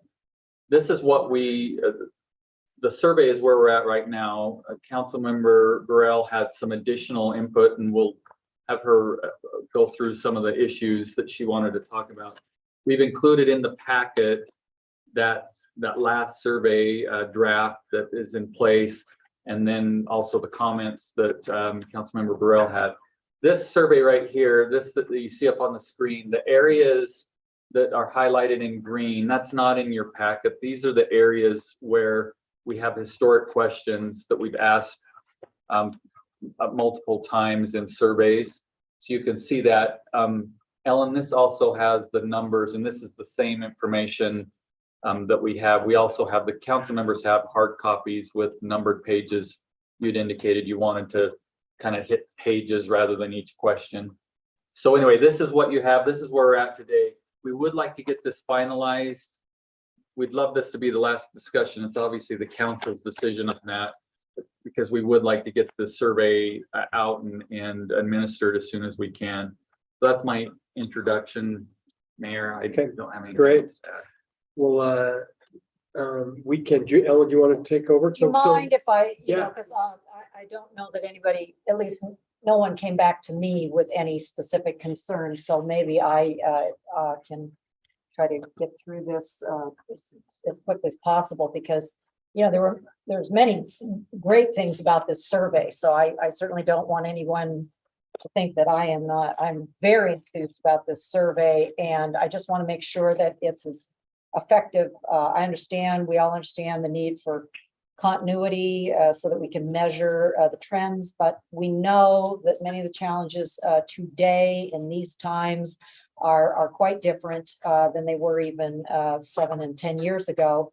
I also think that there's some great opportunity here. I've actually had constituents calling me with some great ideas. So without further ado, on page 1, well, one of my general criticisms of the survey is that I believe that sometimes we're a little too nebulous. I don't know how city staff has been able to interpret some of these questions. For instance, on page 1, do you approve or disapprove of how the Cottonwood Heights Mayor and City Council are handling their jobs? Well, handling their jobs is pretty broad. I think it would be so much more helpful to give respondents a question more like, in your opinion or your perception of the Cottonwood Heights Mayor and City Council, please mark any of the following areas where you feel there's a deficiency or there could be more focus. And then, you know, give some examples, because for someone to say they strongly disapprove, well, disapprove of what? I mean, I don't know what we stand to gain. You know, maybe they strongly disapprove because they always want to have I don't know. You know, I just don't know where that takes us. I So mean, Ellen, are you yeah. saying that maybe you might say, how accessible are you to your council person? Yeah, I or mean, something maybe like that? it's like in terms of being accessible, or considering the needs of the lower socioeconomic group in Cottonwood Heights, or considering the unintended consequences of commercial build out, or, you know, just things that and also it can be complementary things. You know, I think the council is very thorough in their deliberations, or I don't know, just anything that would you know, actually give some feedback, because I just don't know what approve and disapprove, where that really, I mean, and I want our city manager to be sure to jump in here if you feel that has been valuable. Well, I think what it has done is it helps. It's not a specific gauge of how people are feeling about their elected officials, but it's an overall general view of whether they feel like you're doing a good job or not, and strongly approve or disapprove or strongly disapprove gives you more of a general gauge on how people are feeling about the work that you're doing. I mean, that's basically what it is, rather than getting in the specifics. It's just typically there are open-ended questions, which I mean, I'm assuming that they're still in here, where if someone has a strong feeling about, certainly on the disapproval, that's where you'll find out. Or they really, what they disapprove of. Well, Or- I just think this survey, we only do it once every 12 to 18 months. It's very expensive, and I think it's a marvelous opportunity to glean, you know, some specificity. And so I, Do you have a worded question, Ellen, that we could perhaps ask later in the survey that got more specific? I don't think I would want to get rid of this question only because we lose the historical aspect of it. Maybe people in a general sense disapprove more of us now or approve at a higher level than they did before. But does that make sense? So if we left it there and then asked some more specific Oh, questions? well, actually, the next question is what do you like? Is there a dislike right there? well, what do you like about living in Cottonwood Yeah, Heights? that's right. That's not really, So what I would say to Yeah, that, I agree that keeping the historical, I think is important. If you wanted a follow-up question right after that, that said, that identified two or a few areas like accessibility and things such as that, we could do that. The only caution I have is the survey, we can't make it much longer or it causes a problem. So Nobody will do it if it's too. yeah, crazy. and so if we want to add questions, that's fine.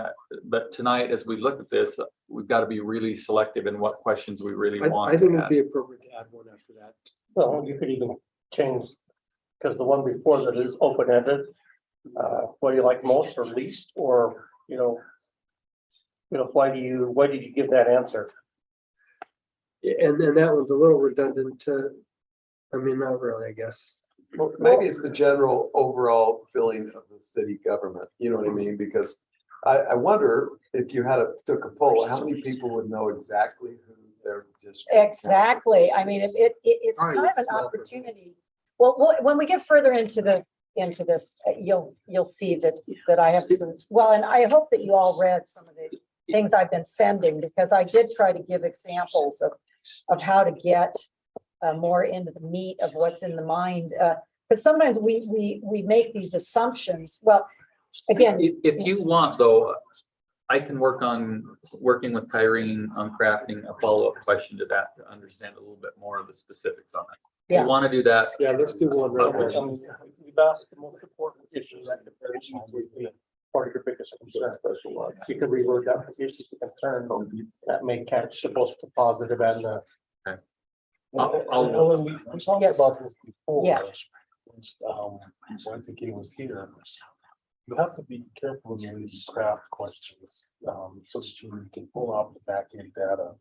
And if you make this too cumbersome, a lot of times you can't collect the data in a way that you want to collect it, that will be impactful and understandable. So you can't just throw questions into a survey without having an understanding of how that data will come back to you and how it will be. of course, yes, of course. That's the difficult, and that's what I was explaining to people about surveys. Being a sociologist, that's what we had to do.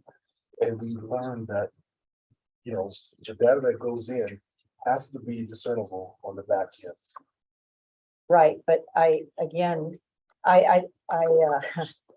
yes, I agree, that we want to have, but we also, well, let me give you an example. There's a question that's coming up. How do you like living in Cottonwood Heights? Would you recommend it to anyone?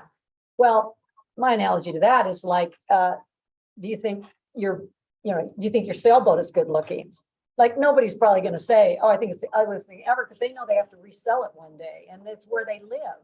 So some of these questions, I think, nobody's probably going to say, I hate where I live, or I dislike it, because that's where they live. It's their property. It's the property value for most people. Their home is their. I don't know if I would think of that. I think I should be honest, because you don't put your name on this, do you? no, it's. So it's- No, but if No. Cottonwood Heights is ranked, that people who live here don't like living here, Well, and that's a survey. Oh, well, anyway, I don't know. I just don't know. If you have a 75% reaction to that question, then you've got some serious explaining to do. Yeah, Okay, and is that what the data does come back with on that question? No, it usually it is positive. But if you're seeing a trend down, But I don't know if it's positive just because they live there and they're worried about their home value, but I'm saying. You know what I I mean? wouldn't answer it that way myself, but that's me. Okay, well, you know. If, okay, so things like, you know, you know, in general, how do you rate the service you receive from Cottonwood Where Heights are for your you? I'm still on page 1. So in general, how do you rate the service you receive from Cottonwood Heights for your tax dollar? Well, we get a lot of things for our tax dollars in Cottonwood Heights. So again, I don't know how that really gives. Especially if they know that only 14% is going to our city.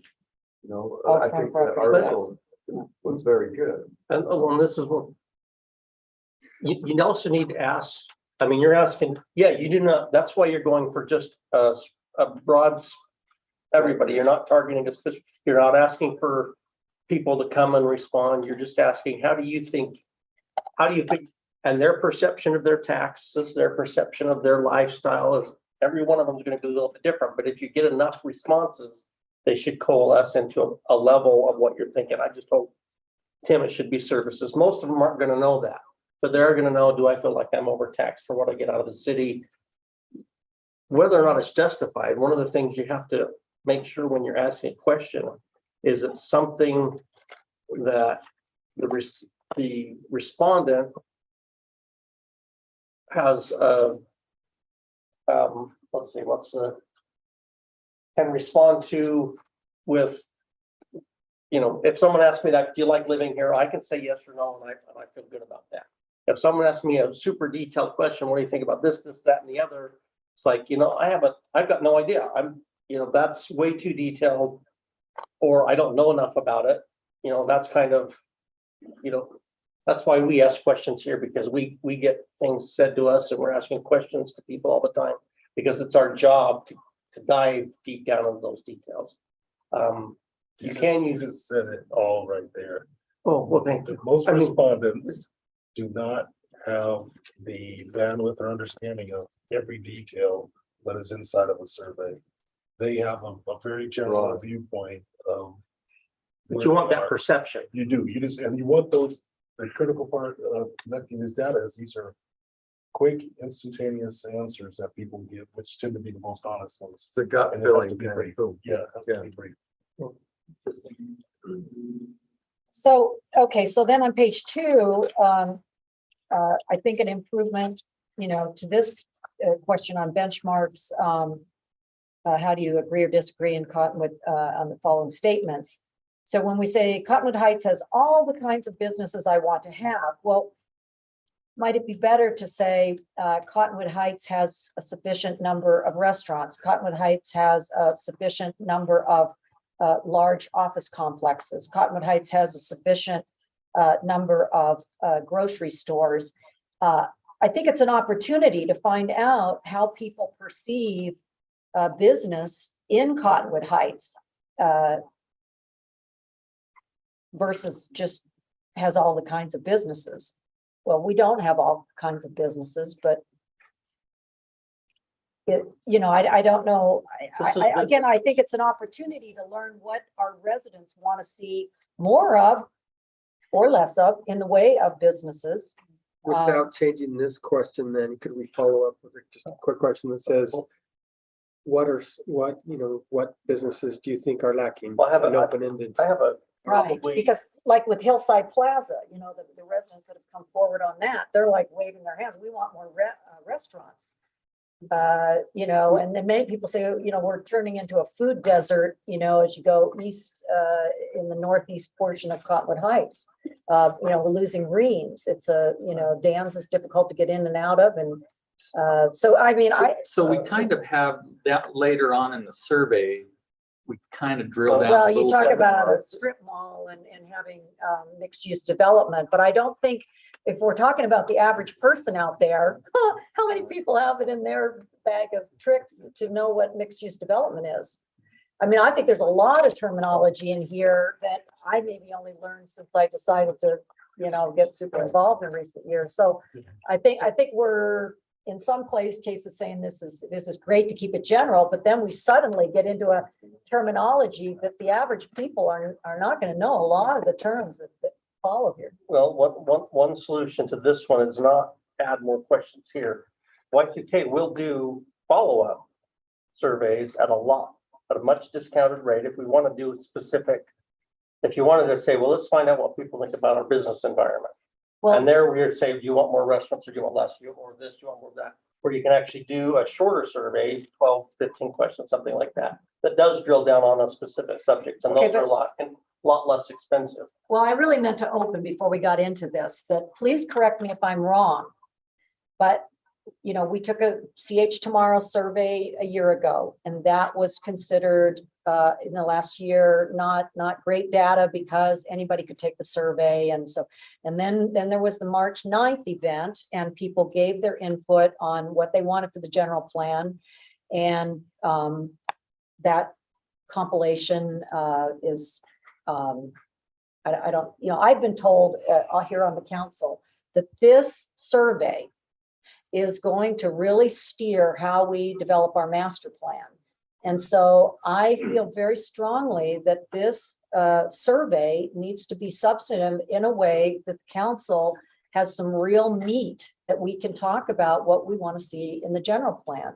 So these future, I'm all for topical surveys. That's what they do in Sandy every, you know, 3 or 4 times a year. They do a topical survey. It's quick. People can take it. I'm all for topical surveys.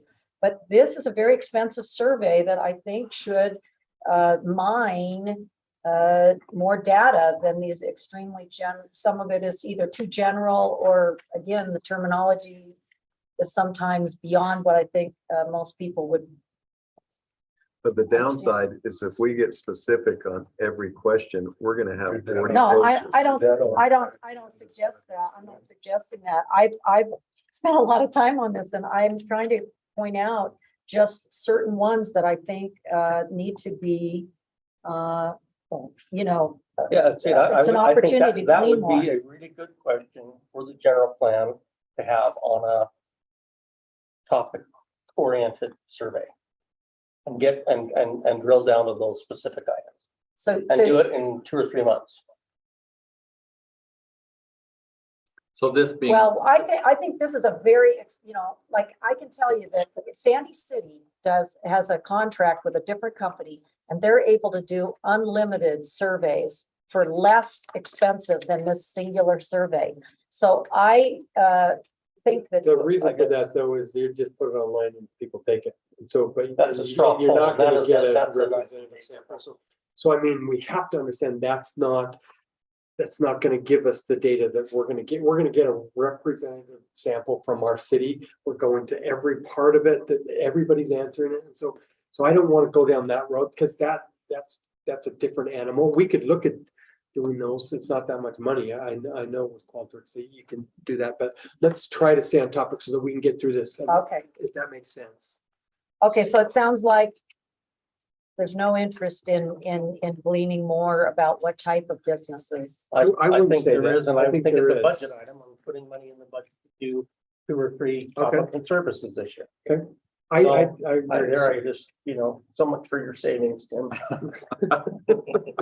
Okay, all right. He kicks So me under let's the put that, table. I think it's a good subject. Okay, so then if we go to page 3, and we ask the participant to indicate on a scale of 0 to 100, 0 meaning you're completely dissatisfied to 100%, 100 meaning you're completely satisfied, you know, what, and then it lists services. I think in our times, you know, the city did a resolution 3 years ago that resolved that we would become carbon neutral in our city operations by the year 2022. So here we are. And so I think that adding carbon neutral city operations to that list, we, in addition to the ones that are there, also traffic calming and attainable housing is what I'd like to suggest are added, those 3 items. Again, I'm not sure how, if I see the first one, traffic calming. Would those fall in the category of services? I mean, there's some specific ones in here. Yeah. I mean, and so. Well, there's very, like, for instance, street Public Works lighting. is in a couple.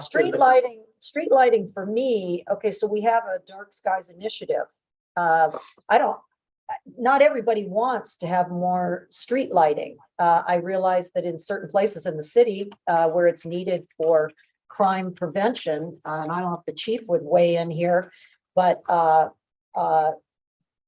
you know, that, What was your third one? Traffic so I and- had attainable housing, traffic calming, and carbon neutral city operations.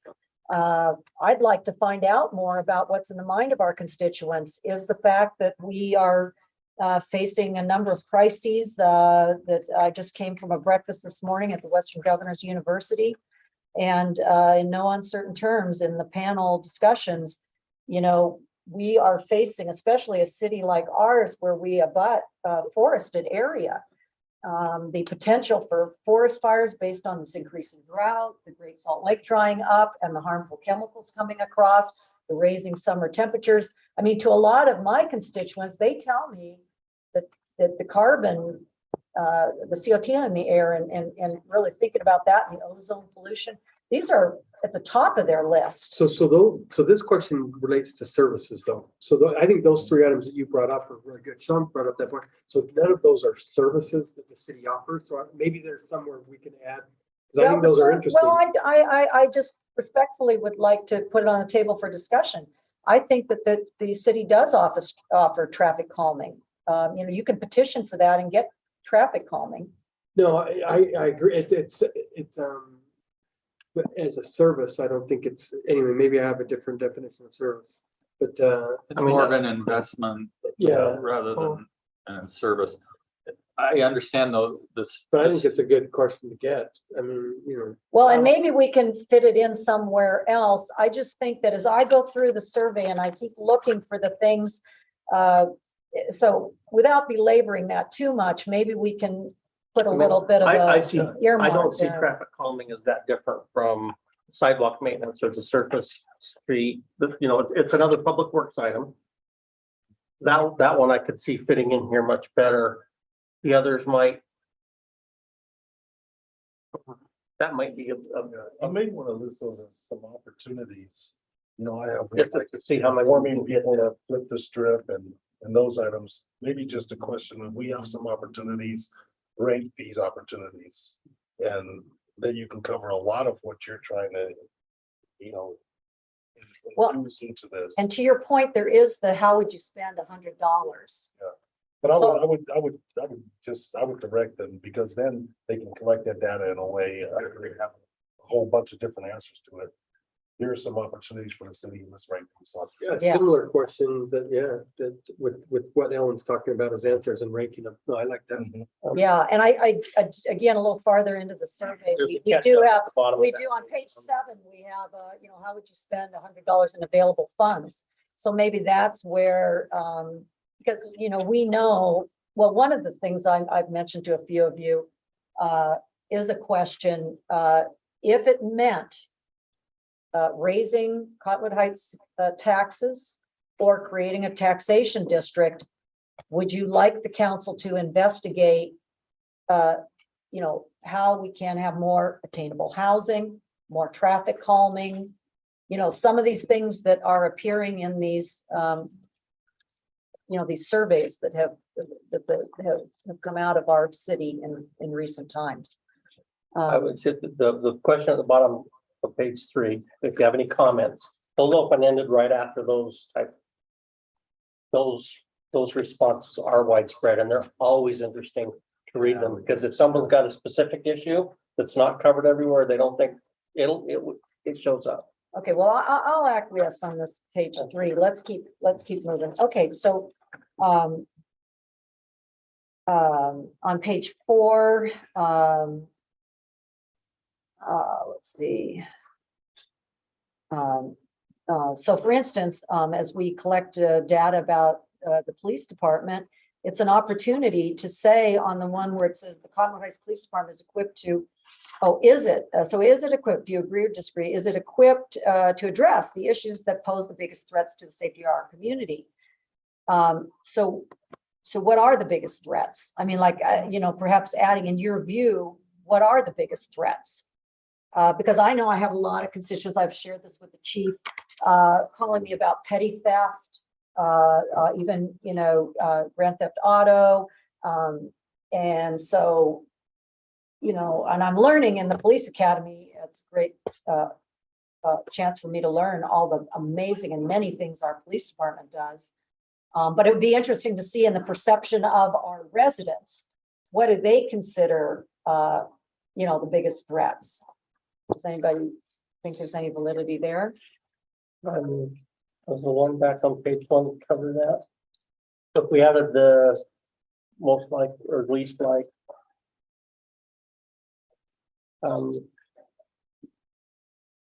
There's a lot of data that usually comes out of the open-ended. And this one, I would expect that that's a longer question to add, so I may be hesitant about it. The only thing I caution once again is expanding this So that's what I'm survey saying, beyond. because every open-ended question gives us a lot of data, but it also stretches out the time. And that's where sometimes you're better off to break it out. Okay, But if someone did think that that was an issue, then there's certainly places they could, I think, towards the end, almost Yeah. always we give just kind of anything else you want to add.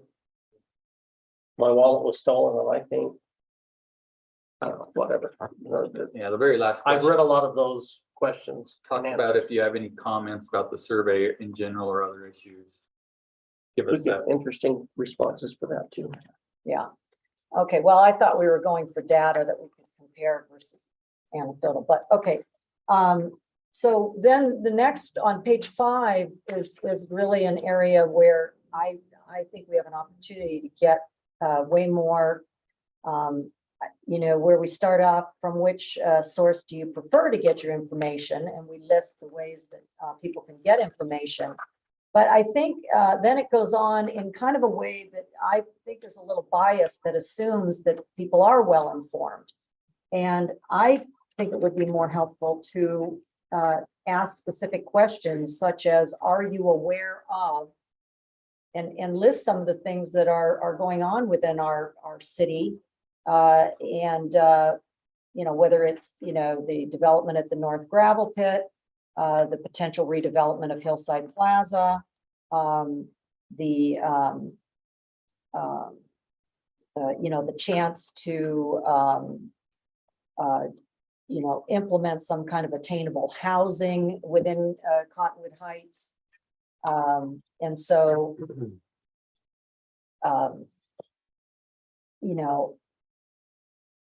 because if it says what city related information would you most like to receive, list up to 3 topics.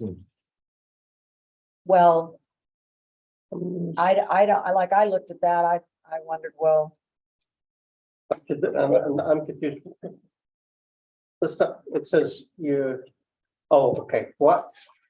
Is that open-ended? Okay, 3 topics, so it is 3 topics asking, what would you most likely to get by your most preferred choice? Okay. yeah, because we do have a lot of ways to get information, but So again, how do you wanna get it I'm and just what is sharing it? with you what my constituents say. They want to. You'd rather have a list of things that they can pick from as opposed to just letting them say what they would like to And have. there's a danger in that kind of question guiding. people too. I'm Yeah. just asking the Oh, yeah, question. that's what- yeah, I'm watching that. No, but I agree with you. Yeah.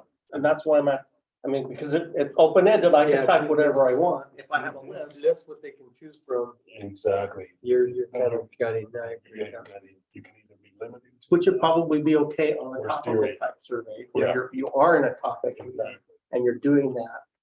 Because it may not, so. Yeah, you want to avoid steering in a survey. All right. But on your general plan, extra survey, topical survey, I think that's probably a good place to go. Yeah, honestly, and I already told, let's see if y'all agree with me, we can have some money in the budget for a few months to do that. Okay. I think that would be positive. Okay, and so then if we go on to page 7, curious, what everybody thinks about the idea of perhaps here, we have 21 ways in which the person could spend their $100 in available funds. Can we add, carbon neutral city operations? And then traffic calming, and then public-private transit or shuttles. I don't mind that. His question is, how many items can you have? You say, 22, so I mean, it'll, are you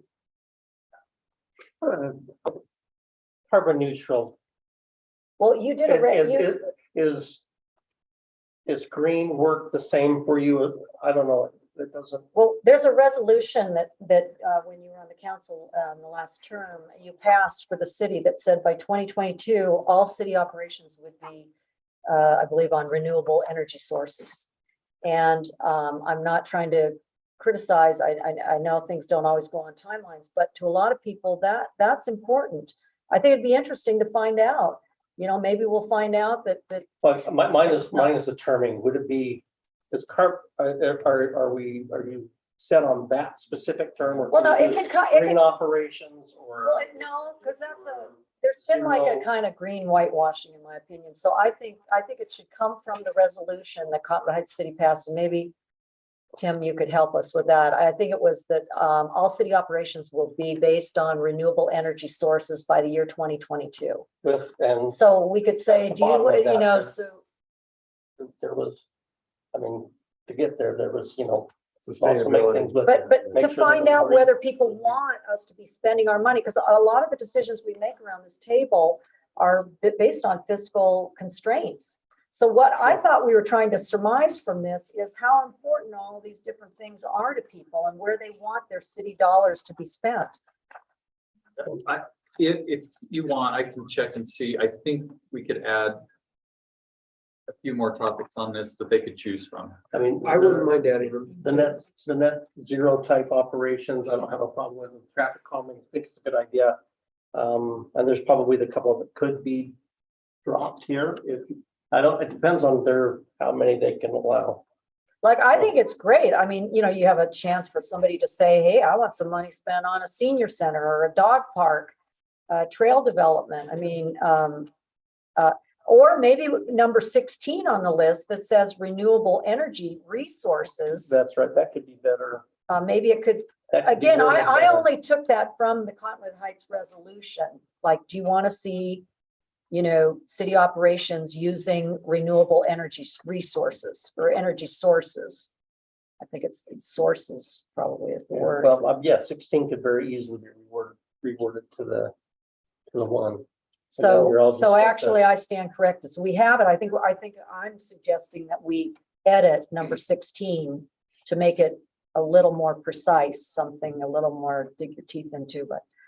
Then it'd be interesting to compare how people answered to the last couple of times. I don't know if these are all identical, but. Are these identical to what they did? I think they are. But I don't. Well, I don't remember beautification of major traffic corridors. Was that always in, because I did get to take the 2019, I'm trying to remember. And I know Tim is, here it is, a stack of it. I thought this was, the ones in green, I had Kyrene highlight as historical. Oh, okay. That's what. But with this list, I don't mind changing a couple. I think both of those are pretty good though. 16, you can change the wording if you want, but I like both of those. I think they get to the point that Ellen's talking about. Slash. I do think that it should, number 16 should say renewable energy sources for city operations. Because otherwise and I think it should be sources, not resources, it's sources. And so you're okay with adding traffic calming? What about something to the effect of Cottonwood Heights spending money in the area of transit and or shuttles? Public transit shuttles is what you. City shows. Yeah, like I put public, private, or I was even thinking intergovernmental. people complain about the transit, but what I wondered, okay, do you want to put your money where your mouth is? Are you willing to say a little bit less for some of the other things if we want, better transit alternatives? The city may have to cough up some money to put toward that if people really genuinely want to see improved transit or shuttles. Again, sorry. I was just gonna say, not the city is the residents, so what they want to spend their money on. Like I brought it up before, Springdale, Utah, a much smaller town than Cottonwood Heights, but when they had to deal with the seasonal impact of vehicles just crushing them. In fact, I met the mayor of Springdale when I was down at the Utah League of Cities and Towns last month, and it's really fascinating. And now they're doing what I'm hoping Salt Lake County does. They're trying to figure out ways that these shuttles can actually be picking people up in Washington and in St. George and Hurricane and places and bring them into the park from farther away, again, lowering vehicle miles traveled. So is there any concern that we can add to the wording of 16 to make it more precise, and then adding traffic calming and public transit shuttles is 22 and 23, and then end it at that? Does that work for everyone? Yep. Yeah, I All would right. work for me. Thank you. That's great. And then I just really quickly, at the bottom of page 7, where we asked about senior, because we have such a unique, amazing opportunity with the Cottonwood Rec Center, and I realize it's a certain taxation district, but I wondered if number 2 could read, Cottonwood Heights senior and aging adult residents need a senior center or better senior services within Cottonwood Heights limits. Maybe there's a way to do something within some facilities we already have that really honors seniors and as opposed to necessarily building a large conventional senior center. You'd have to reword it because this question is senior centers. If you're going to do senior services, then I think that's okay. Yeah, because it talks about how we have Sandy, Murray, Holiday, and Mill Creek. Well, They're senior centers that are providing services to our right, citizens. right. What you're talking about with the rec center would be an additional services, but not what I would think of as a service. They already give senior classes, don't get me wrong. I'm thinking of, and I'm just frankly always looking at how we can not do things without necessarily a build out, look at massaging so that we look after all our citizens of all ages and of all capabilities. And I'm looking for that related to mobility and related to, finding out what seniors really want. Well, with this being a senior center, I would leave them the same. If you're going to change the question to which of the following statements come closer to your opinion regarding the need for senior services in Cottonwood Heights, then you could definitely add, needs a senior center or more senior services. I think, sorry, Jim. I think the questions capture what we're trying to Okay. get. I think it's enough there to say, Okay. do you think Cottonwood Heights needs a senior center? So I think I'm okay with that. That's Okay, all right, then let's keep going.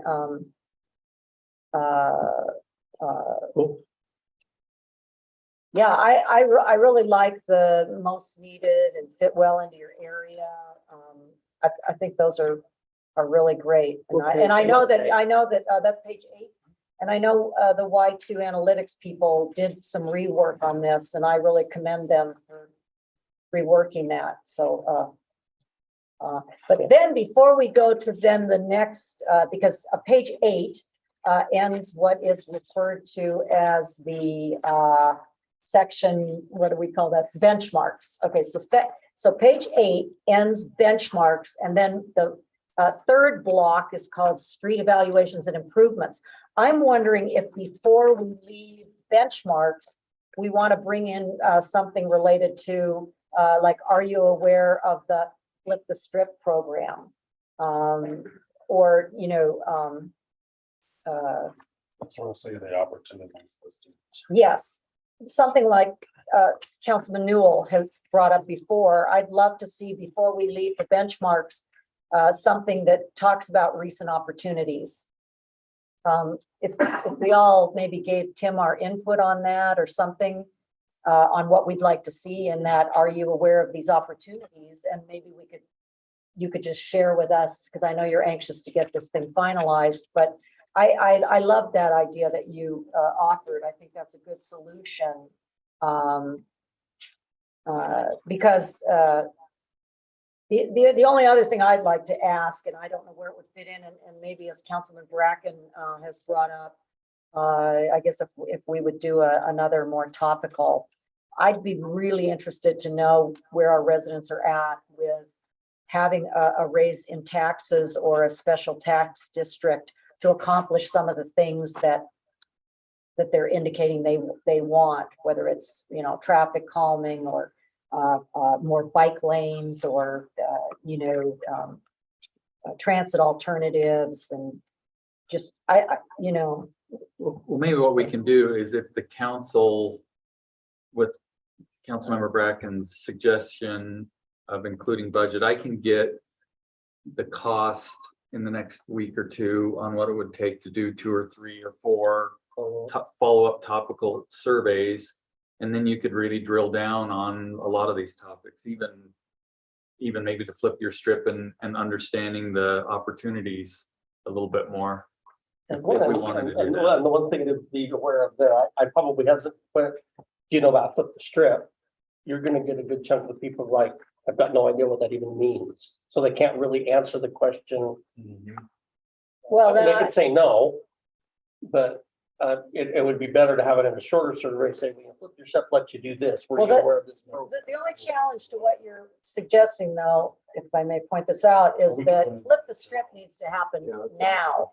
I mean, if we're taking this extreme drought seriously, this is something that we need to be putting out there. If we have to explain what Flip the Strip, are you aware that there's a Flip the Strip program that incentivizes you to change out, to make water wise your median strip? What if we take it out of this, and put it in the journal? So that would probably. And actually, we've done that. Yeah, we've done it multiple times with the newsletter, and we can continue to do that to educate people. We can just spend $100 on Facebook and Instagram and post it.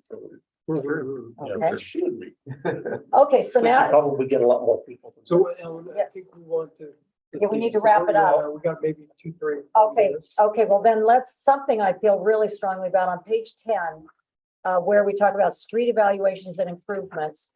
The 2 questions there about the local streets in the neighborhood where you live, or the main streets around where you live, it is to me unacceptable to have the question, the speed limit on my neighborhood street should be higher, the speed limit should be lower.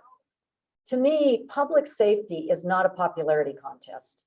Whether they like the speed limits, I think is that infers that we would consider raising speeds because they want them higher in their neighborhood or higher on the main streets. I think this is counter to the Code 14 change we made, and to our general majority agreement that we must slow our, do practice traffic calming and slow our speeds if we want to ensure public safety. Well, as I've stated before, and with Code 14, I don't think this has anything to do with that, because that's design of new roads. I would personally expect the answer to number 6 would be they're fine where they're at. I don't think we'd get a lot of. If I had to choose, I honestly don't know which answer I would pick there, because I think the 25 personally is fine. So I know what you're saying, though. I get it, but I think it would be really interesting. I think to see how many people actually said they want it higher. I'd be interested to see. Yeah, I don't think there would be very many. To be honest with you, I think most people, if we added in, they're just fine how they are. well, they're doing very clearly either or. Yeah. They're not doing give it a So rating. I would maybe add in, the find where they are, but I don't think it's a.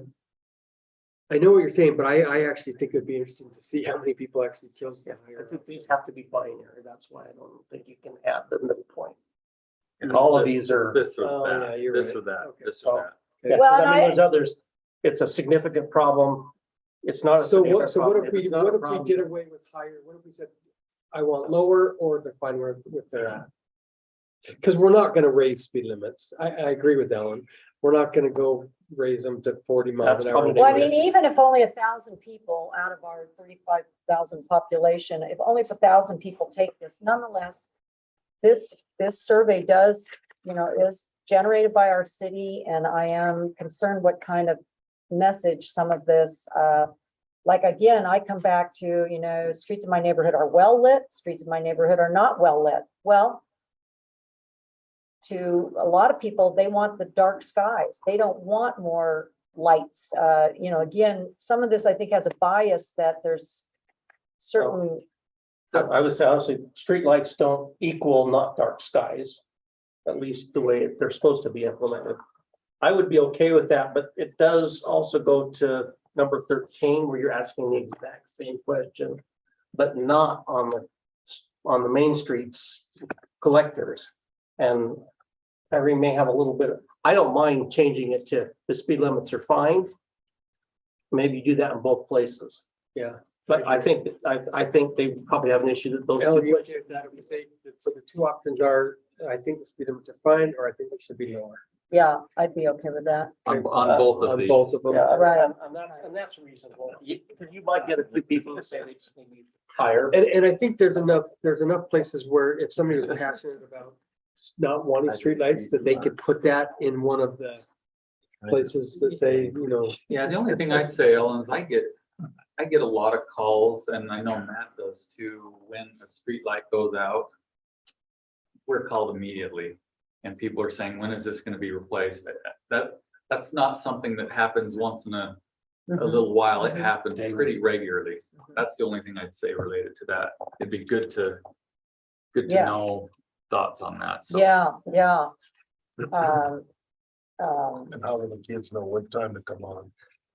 Yeah. No streetlights come on, you gotta be in the house. so let's do this. If we could, if there's anything you're passionate about, Ellen, we could do this after, but let's move on real quick, if that's okay. Okay. So then, Do we have something else before? so the only thing we're gonna do is review the calendars and upcoming events real quickly. So the Aspen Winds Family Concert, Peter and the Wolf and Pirate Show on May 21st from 1 to 2 p.m. at City Hall. I think that sounds really cool. City Hall will be closed in observance of Memorial Day, except for Doug, he's coming into work. Planning Commission meetings will be on June 1st at City Hall. Art Council Photography Show on June 6th at City Hall. That's an all-day thing. City Council meetings June 7th and 21st in the month of June. Movies in the Park starts, which I think is really cool. I'm glad that we do that. We're showing Ghostbusters on June 24th at Mountain View Park starting at 9 p.m. The Community Shred event will be on June 28th at City Hall from 9 to 1. I've encouraged people to take advantage of that. Can save people some money. And that's it. That was a little bit longer than. What's that? We do not have a closed session. Well, I move to adjourn our work session and we go back to our business meeting in 15 minutes. All in favor, say aye. Aye. Any opposed? We're adjourned. Good second. You better By the not. way. I will. Very quietly, but I saw his eyes go big like this. Okay, good, that's good. And the follow down there. Thank you.